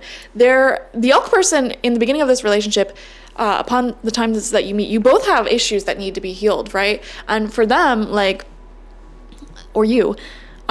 elk person, they need to work on not letting their mind get the best of them and not falling into the trap of overthinking things and getting caught up in the darkness, relationship anxieties, getting out of hand. You both need to learn how to trust each other. Honestly, I feel like the biggest hurdle of this marriage, like in the beginning phase when you're dating and in a relationship, is learning how to trust each other. Okay, because one person over here is an overthinker, the other person over here has just been victimized by so many people, and it's like, we need to learn how to trust and open up to each other, because intuitively, you both feel that the other person is safe and is your person. It's just a feeling in your soul, in your bones, in your gut, like, this is my person, this is my soulmate, and I want to be with them. But that's going to require you, like the logistics of the relationship is going to require you to open up to each other, learn how to trust each other, and take a look at your shadows, the fears that stem from your past when it comes to relationships, and overcome them. Okay, now looking into the archetypes, the archetype of the oyster person is being represented by the temple, and the number 39 is coming out as well, so that may be a significant number. And we're going to read this from the book as well. The temple. When we think of the temple, we often envision an architectural structure in a far-off land. We are quick to distance ourselves from the sacred, assuming that we must expend much effort in order to arrive there. Yet the temple is a universal and omnipresent energy, accessible in the highest and lowest, richest and poorest of places. Visiting the temple might be as simple as stepping into the dappled light of the forest, slowly and sensually kissing a lover, or closing your eyes to travel inward. This card is a call to re-examine what you pay homage to and what you reject. What do you spend your time worshiping? Your phone, money, material goods? What barriers do you draw between yourself and the sacred? Perhaps there is room on your altar for something new, something surprising. Offer it to the heavens. Okay, this oyster person is deep, very spiritually connected for sure. And they have the ability to access, and I just saw 1515 on the camera timer as I'm saying this, they have the ability to access this temple energy whenever. They can just close their eyes, get silent, hear the wind blowing outside and the leaves rustling about. And there they are at the temple. They are at their own sacred temple. You know, they could be in the busiest of streets in New York City with all the hustle and bustle and smells and lights everywhere. And they can just find the temple in that moment. They can breathe and find the sacredness. This oyster person can tap into the sacredness of all life whenever they need to, whenever they want to. They have that strong connection here. Also, I'm seeing here the oyster person may have a religious background or like strict spiritual background. Okay, so they may have an upbringing that is quite religious. I am seeing that for a lot of you. And I'm not sure if they're still involved in said religion, but they do still carry this sacredness or this ability to tap into the energy of sacredness and connection to everything, which is beautiful. And, yeah, that's all I'm getting right now. We'll come back to that. For the elk person, they're being represented by the castle. So it's interesting. You both had a place come up for you, two different places. In this archetypes book, there are like archetypes, there are places, there are objects, and like broader spiritual notions, but you both have a location. All right, it's no wonder fairy tales tell of sleeping princesses within castle walls. Like most archetypes, the castle is loaded with duality. It represents abundant riches, seductive fantasy, ornate wonders, and lavish ornaments. Yet the walls are thick, cold, and shadowy. This card points to the tendency to hold onto possessions, quite possibly a literal home or possession that project the image of achievement, while the soul longs to run barefoot in the forest, leaving it all behind.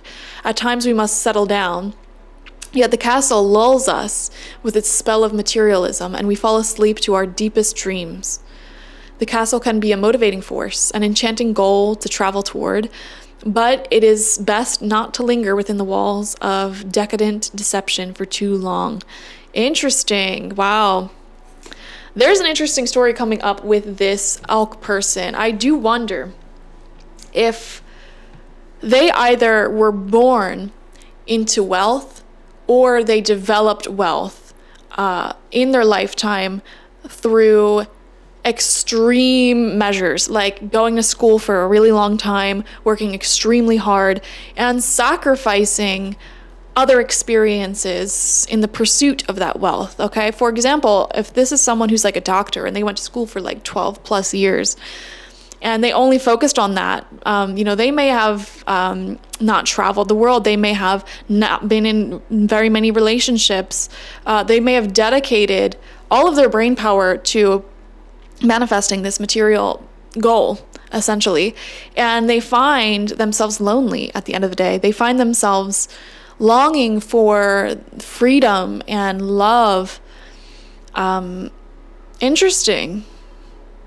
Yeah, I feel that it's interesting because their soul is very earth oriented, and the elk spirit is extremely connected to Earth's magic. And I mean, Earth energy is prone to materialism, for sure. I can say that. However,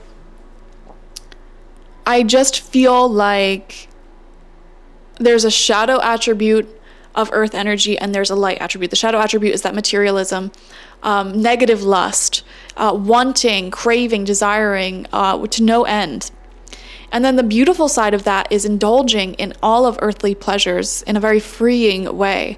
You know, traveling the world, breathing in the air, eating delicious foods, making love, dancing, singing, just enjoying these fruits of Mama Earth. And I feel like this elk person can tap into that very beautifully as well. I actually feel like this is an interesting match because you both can offer something.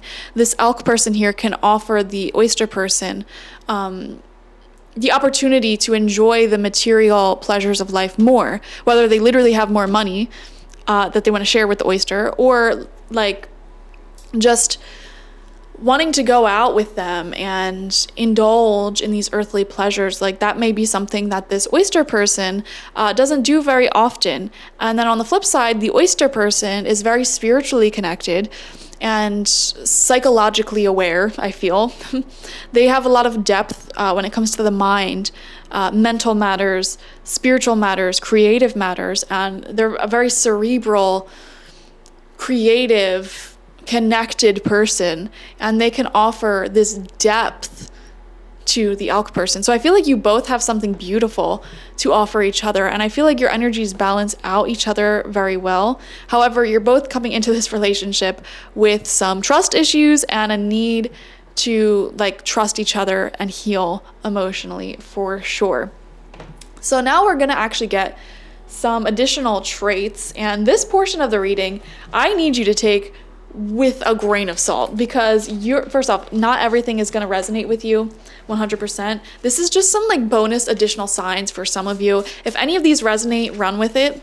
This could be you or your partner may have these traits, and we're going to use 4 different homemade oracle decks. This is just zodiac signs, so let's see what signs come out for you guys. All right. We have Scorpio, which I'm pretty sure came out for literally every sign. I mean, I am filming this the day before the Scorpio new moon. We have Leo, Sun, Moon, Rising, Venus, guys. Either you or your person. Virgo, which also came out for like almost every sign, I believe, or every group, I mean. And we have Pisces. Wow, okay. 2 water signs, an earth sign, and a fire sign. All right. Moving on. Scorpio shows the depth of this relationship and your feelings for each other. Leo shows entertainment, like I said, going out, enjoying the physical pleasures of life. Virgo shows being of service to each other, just wanting to please each other. And Pisces represents spirituality, actually, and really connecting with each other on a much deeper spiritual level. All right, we're gonna get more traits though. And again, may or may not resonate. Take it with a grain of salt. We have older than you, so your spouse may be older than you. We have posh/adult style. So this is kind of like how they dress, very like timeless fashion. We have blonde or red hair. We have tattoos, and this could be you or your person. We have entertainer/beauty. One of you may be in the entertainment or beauty industry, or just really into glamour, beauty, makeup, hair, etc. Entertainment. Even entertainment can even be like sports. We have fashionable ... No. Okay, so I feel like this is a situation where one person feels very glamorous, very fashionable, like really into all that stuff, and the other person just totally is not. Okay, which happens. It happens, guys. All right, moving on. Getting more traits from a different deck now. Signs to look out for. I'm trying not to grab too many because the other group I did. Okay. We have government. One or both of you may have worked for the government or like military at some point in time, but again, you don't have to. We have trustworthy, which is so funny that this card's coming out because trust issues came up, but you're both trustworthy people. We have Australia, so they could be Australian, recently have visited Australia. You may have gone on a significant trip there. We have sugar. I don't know why I wrote this card. I don't know what it means. Maybe they have a sweet tooth. Not sure. Maybe they call you sugar. Maybe you call them sugar. I don't know. We have the initial I, so this could be first, middle, last name, or it could be the initial of like a country, a city. Introverted, so there is some introversion here in this relationship, which just means, you know, you could be still social, but it's like you need time to recharge after socializing. Time to yourself is very important. We have logical, making very logical decisions when it comes to relationships, relying on the mind. And we have the initial N. So, final deck, this one, you know, I was on edge about using this final deck for like every group, so I really take this with a grain of salt. All right, we have 4 cards. You knew each other in the past but weren't close. So for some of you, this may be someone that you are acquaintances with, or like you've met each other before but never really thought much of them or talked to them. We have jealous. Okay, there may be some jealousy issues while you guys are dating and like in the early stages of relationships, which I feel honestly from both sides. I'm gonna be completely honest. I feel like you're both kind of jealous of each other because it's like you don't trust each other yet. There's walls up, and it's like we need to knock these walls down and realize that you both have very deep feelings for each other. We have you knew each other in the past and were close, which is kind of the opposite of what we just saw. So yeah, many of you watching, you already like know this person, or you already are with this person is what I feel. So yeah, I don't know. And we have crush. Okay, so definitely I feel like feelings grew or will grow over time. When you first meet each other, you may not be totally into each other, or you may not feel especially close to them, and then I feel like you get closer randomly and then all these feelings hit you. Even if you start out dating, like meeting on a dating app, or like very intentionally dating each other from the very beginning, I feel like this is kind of how it will go. Like at first you're just like, you know, just getting to know each other, not very attached, and then it's like some shift happens and suddenly you're a lot closer, and then you start developing these feelings. So feelings may not be immediate is what I'm trying to say here. Okay, let's move on to the next portion of your reading. Okay, so now we're going to see how you guys come together in this marriage. We have recovery. Exactly. There's healing, there's recovering, there's learning how to trust each other, and there's definitely going to be a period of opening up and just recovering from any issues you have, like with each other or within your own past. Like I keep coming back to this theme of trust issues and growing closer and learning how to open up to each other and really relax around each other. It feels like your nervous systems are both very much on edge. Like there's a lot of stress in the beginning of you guys dating and seeing each other, and you really have to learn how to let those walls down, relax, and be silly with each other, flirt, be fun. All right, and then we have 4 cards that came out for you from the Lover's Oracle. This is the first one, and it says balance. Love is not always about agreeing for the sake of it. A great relationship is one that both supports and challenges. So you guys may need to learn that all relationships will challenge you as well as support you and ask you to grow and change in some way. So that may be something that you overcome together. Then the second card looks like this, and it says surrender. At times we must surrender the old before something new can enter our lives. Let go and all will work out. Some of you may have to release exes, release the past, and again, surrender, let go of the fears from the past that are causing you to not trust each other or to hold these walls up for too long. Surrender. Like, what does surrender mean? Surrender means like dropping your weapons, putting your hands up, and letting someone else in. No longer fighting. I'm thinking of like a scene like from the olden days. There would be like towns that had the walls around them and the kingdom, you know, and you know, another kingdom may try to come in and visit, and it's like the gates are up, the walls are up, there are armored soldiers at the ready, and it's like, how are you going to let this person in when your defenses are so high? So I feel like the word surrender really resonates for both of you in this connection. It's time to let go and trust. You know, when you trust others, there is an inherent risk with that. Okay, trust is making the decision of saying like, I choose to believe you. I choose to believe you. And you know, I've been dealing with trust issues my whole life, so I totally get where you guys are coming from. One thing you have to do though is make the active choice to trust your partner every single day. So for example, if they don't text you back right away, instead of assuming that they're out cheating, lying, stealing, etc., you have to sit yourself down, breathe deeply, and say, I am choosing to trust them. I am choosing to believe them. Same thing, like if you always feel like there's something wrong with them and you express your concern, like, hey, like if there's ever anything wrong, let me know. And they say, okay, they agree to it. Now you have to trust them, okay? And you have to say, I trust that if anything was wrong, they would let me know. You know, you have to make this conscious choice every single day. This is the third card out. And it says, you may not always understand why certain things happen. However, there is always a higher purpose to the events in your life. Through turmoil, a blessing will soon be revealed.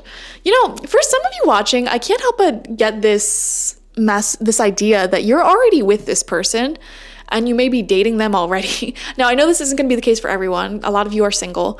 But I just feel intuitively a lot of you guys who selected group number 3 are already sort of talking to, in a relationship, a situationship with this person, and there may be some issues in your relationship that are rooted in the fact that y'all don't trust each other and are needing to open up more to each other. So, and that can cause some complications, I feel, some complicated behavior, confusing behavior. There may be some confusion. Or like the circumstances leading you to this relationship feel very confusing. Like you may have one heartbreak and then very shortly after that heartbreak, you meet this person and you don't feel ready for a relationship. And that's why, you know, like we saw earlier, like you may not feel super attracted to them at first or close to them at first. And then it builds over time suddenly. And now you have a little crush on that. You know what I mean? Like, I feel like the circumstances of like the timing of this relationship feels a little complicated. But again, you have to learn how to go with the flow, trust the process, trust each other, and open yourselves up, both of you. And this is your final lovers oracle, and it says time. You are trying too hard. Give it time. Wow. Wow. Yeah, so these are your 4 lessons that you will have to overcome in order to bring this marriage into union, into harmony, okay? Beautiful messages. Be patient with each other. Trust each other. Let go of the past. And understand that everything happens for a reason. And any issues that may happen to you around the beginning of this relationship, it's happening for a reason, to reveal your innermost selves to each other and realize what you need to do in order to heal. Let this relationship in and surrender to love. Wow. If I had to summarize this reading in one phrase, it would be surrender to love. Drop your defenses and open up to it. Both of you. All right, we're going to get some tarot now from the After Tarot, and this is going to just show us some more traits about your future spouse and your love story that'll bring you together. All right, we have the 3 of Wands coming out upright, which is success. And it's interesting because on the traditional Rider-Waite, it does actually show someone at a kingdom standing on their wall, ironically, looking out at the sea, and there are ships returning that will bring them great love and fortune and blessings. So that's very interesting that we start the reading off that way after we just gave that example. It kind of says, you know, let each other in. This relationship begins by letting each other in. Also, this relationship feels to be beginning around times of great accomplishment and ambition in both of your lives. So some of you may have recently graduated school, college, university, or have just started a business career or reached some sort of accomplishment in that. And then this relationship comes in, or it's like this relationship came in and then success happens like a few months after this relationship begins. We have the Ace of Wands. Oh my gosh. Yeah, there's a strong magnetic pull between you two. Like, and there's a lot of beautiful passion, like sexual passion that you guys share, to be honest. You keep being drawn back into each other. And I feel like that passion is why you can handle the heat of any issues and things that need healing within the both of you, because you're just very loyal to making this work. Both of you are. Even through the challenges, the hard times, you're both very loyal to making this work, because you don't want this fire to die. You don't want this spark to die. You want to keep exploring it and build a kingdom together. Beautiful. Your marriage is marked by everlasting passion towards each other. I feel like you're going to be the type of couple that constantly is just touching each other, all over each other. And that spark, that physical spark, I don't feel like it will die in this marriage, in this union, to be honest. And I feel like the reason why is because both of you will be living your own passionate lives separately as well as together. Like, you have your own passions outside of the relationship, whether that's hobbies or ambitions, goals, traveling, etc. Like, there's always that fire. When you yourself as an individual have this flame of passion within you, whatever you're passionate about, I just feel like it makes you so hot and it makes your relationships more passionate. You know, people complain, oh, my marriage is boring. It's not that the marriage is boring. It's that you're boring. You are bored with your own life as an individual. Don't blame the marriage, blame yourself. You know, people lose sight of things so much in this society. I feel like, oh, my husband, my wife, they're so boring. And it's like, you have the free will to do exciting things on your own, to plan exciting things in your relationship. You know, like, if you're relying off of your spouse or your partner for 100% of your happiness, you're always going to be disappointed. Like, you're not bored in your relationship. You're bored in your own stinking life. That's not you guys, though. That's what I'm trying to say. You're the opposite of that. We have the Hanged Man coming out in reverse. Yeah, there's a waiting period here that feels a little painstaking. Whether this is a long period being single or like waiting for answers in this relationship. You know, and we have the Eight of Cups in reversed as well. Waiting. What are we? Where's this going?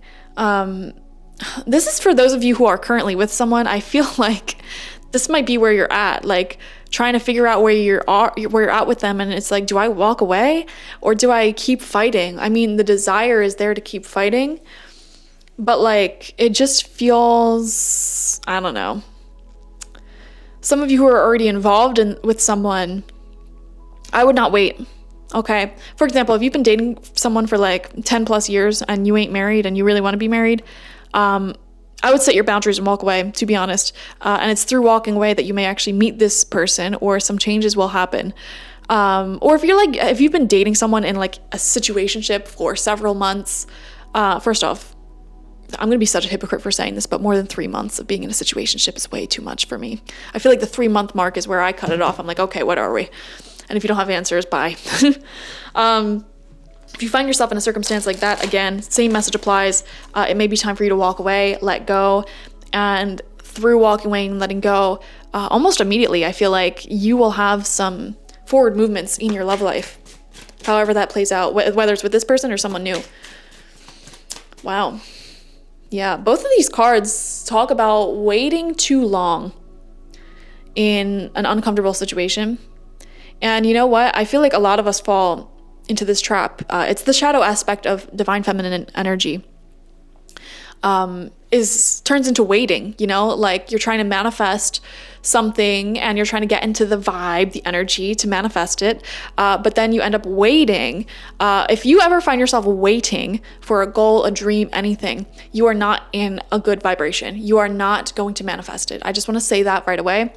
Okay. So for example, if you're waiting for a dream to happen, like a goal to happen, you're not keeping yourself busy enough, clearly. Okay, you need to work harder towards it. So that way you're not waiting, you are acting, you are doing, you are taking actions. Okay, if you're waiting for someone to come around or change again, it's not gonna happen. You know, take action, walk away with your dignity. Both of these cards talk about a waiting period here. And also, I feel like when you have those boundaries, like I'm not gonna wait around forever, it makes people respect you, you know, and take you more seriously. So if you have those boundaries from the rip, like I have serious intentions. If you don't have serious intentions, don't even bother talking to me. That's hot. I love that. I love a person who knows exactly what they want. Okay, we have the moon card coming out. Yeah, there's so much depth to this relationship with each other. The moon card can also sometimes represent confusion. Again, I feel like the majority of you already are dating or talking to or in a situationship with someone. And or like waiting because you're single. When is my person gonna come? I'm waiting. Start taking actions.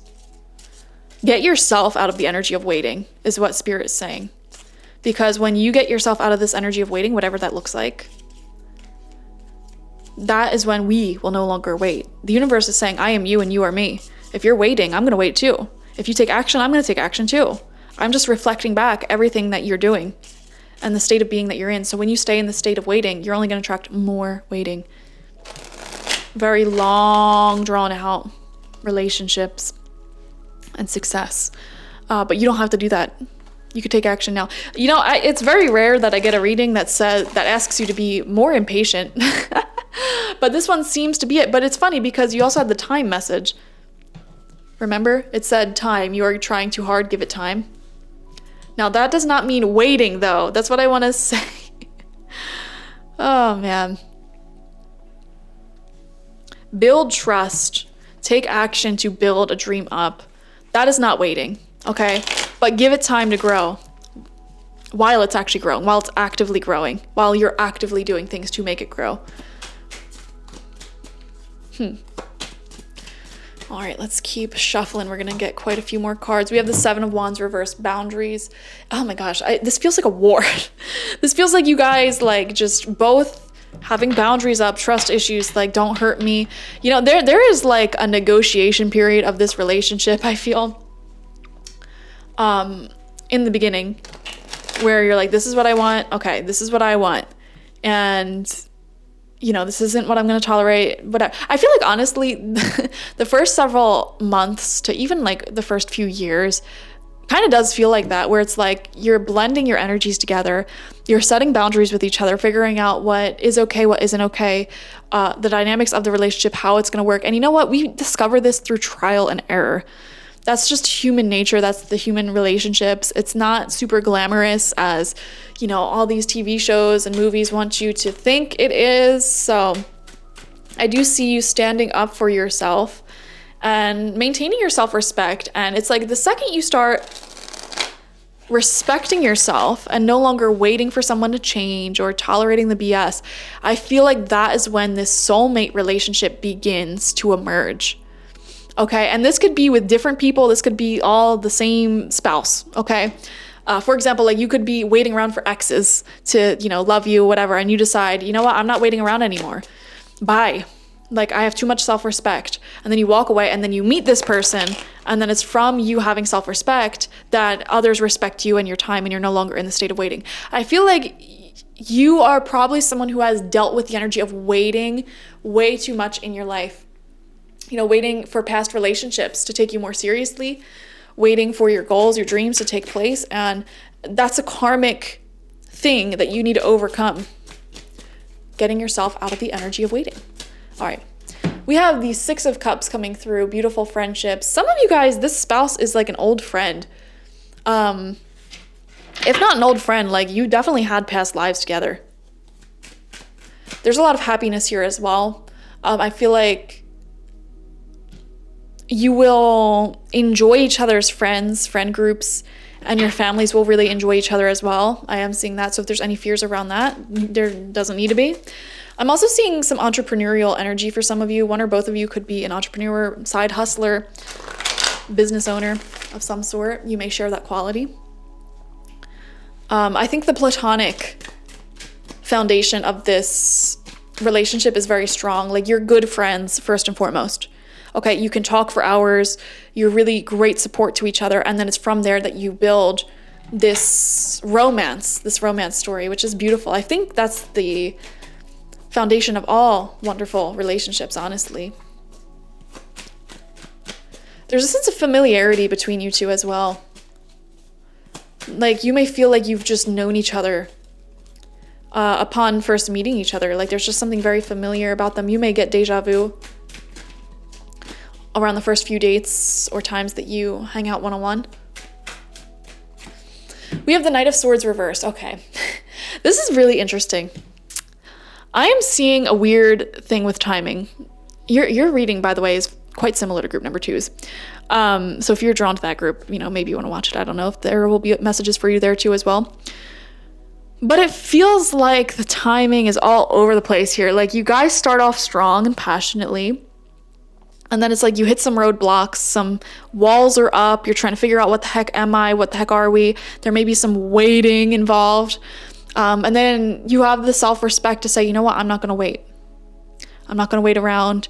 And then it's interesting because I feel like the second you make that decision, I'm not going to wait around, love moves insanely fast for you. Like insanely fast. And again, for some of you, this is all the timeline of this one relationship. For others of you, this is the timeline of your love life. So it's like you're waiting for one partner and then you have the self-respect, you walk away. I'm not doing this. And then you meet this person very quickly and then hit it off very quickly, which is interesting. There's a very select few of you I'm seeing, very select few of you who may have moved away from home. And you may have been in a relationship that didn't work out, and then you make the decision to move back home or like back to your hometown, and then you hit it off with someone from your hometown. I am seeing that for a few of you, not all of you, okay? If that resonates, it resonates. Like if you recently moved back to your hometown, that's the message for you. If not, don't take that message. All right. We have the Ten of Swords. Oh my gosh. Endings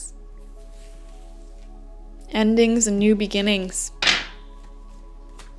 My gosh. Some of you might say like, well, I just got out of a bad relationship and you don't want to like rush into this new one, but it's really confusing. Timing's all over the place here.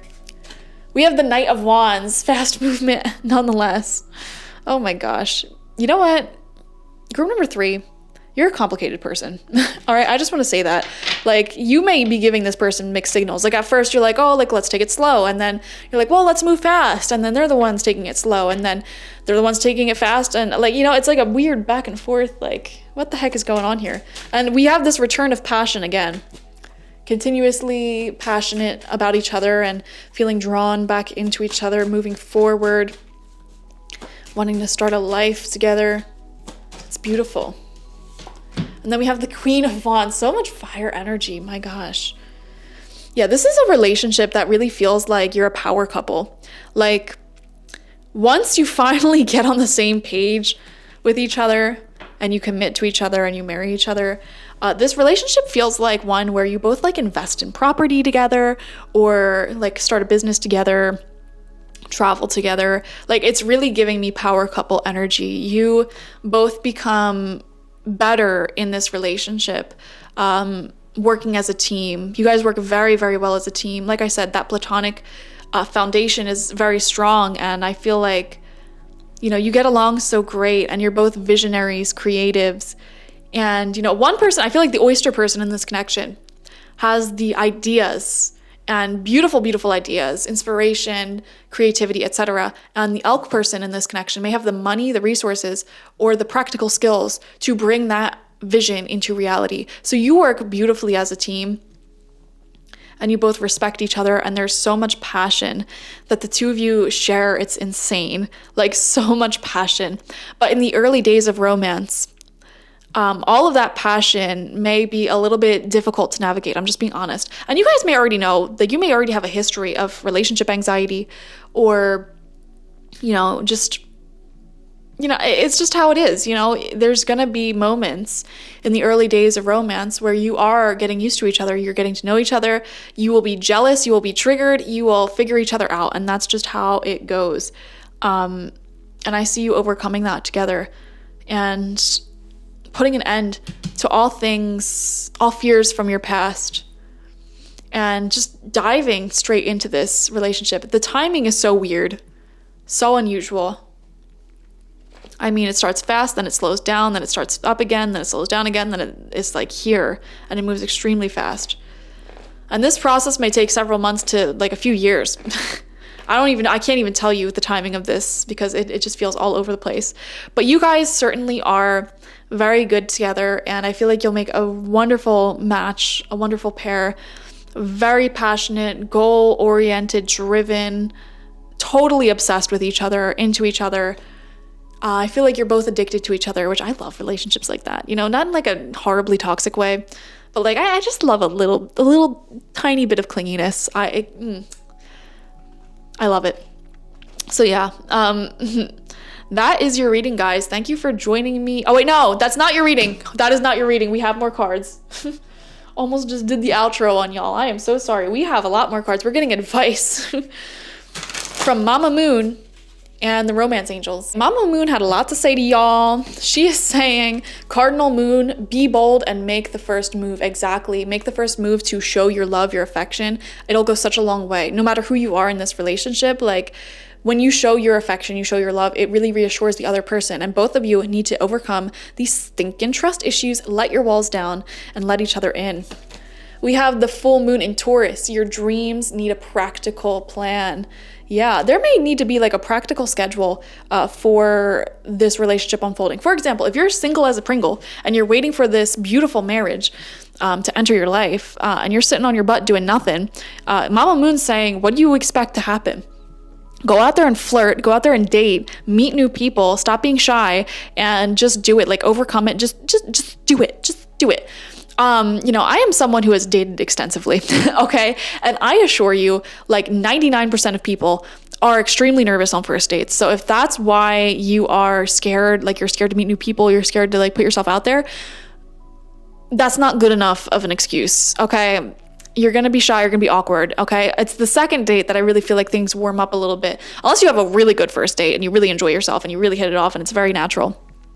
But you know what? Something you can tell yourself is like, you never have to go on a second date. You don't have to see this person ever again. So like, just go for it. You don't have to force yourself through the anxiety, through the stress. Dating honestly takes up so much energy. So I feel you if you're single and you're just like hesitating to put yourself back out there. You may be giving up on love entirely, but Spirit's saying, listen, if you give up on love, like don't expect this relationship to unfold. Like, what do you want from us?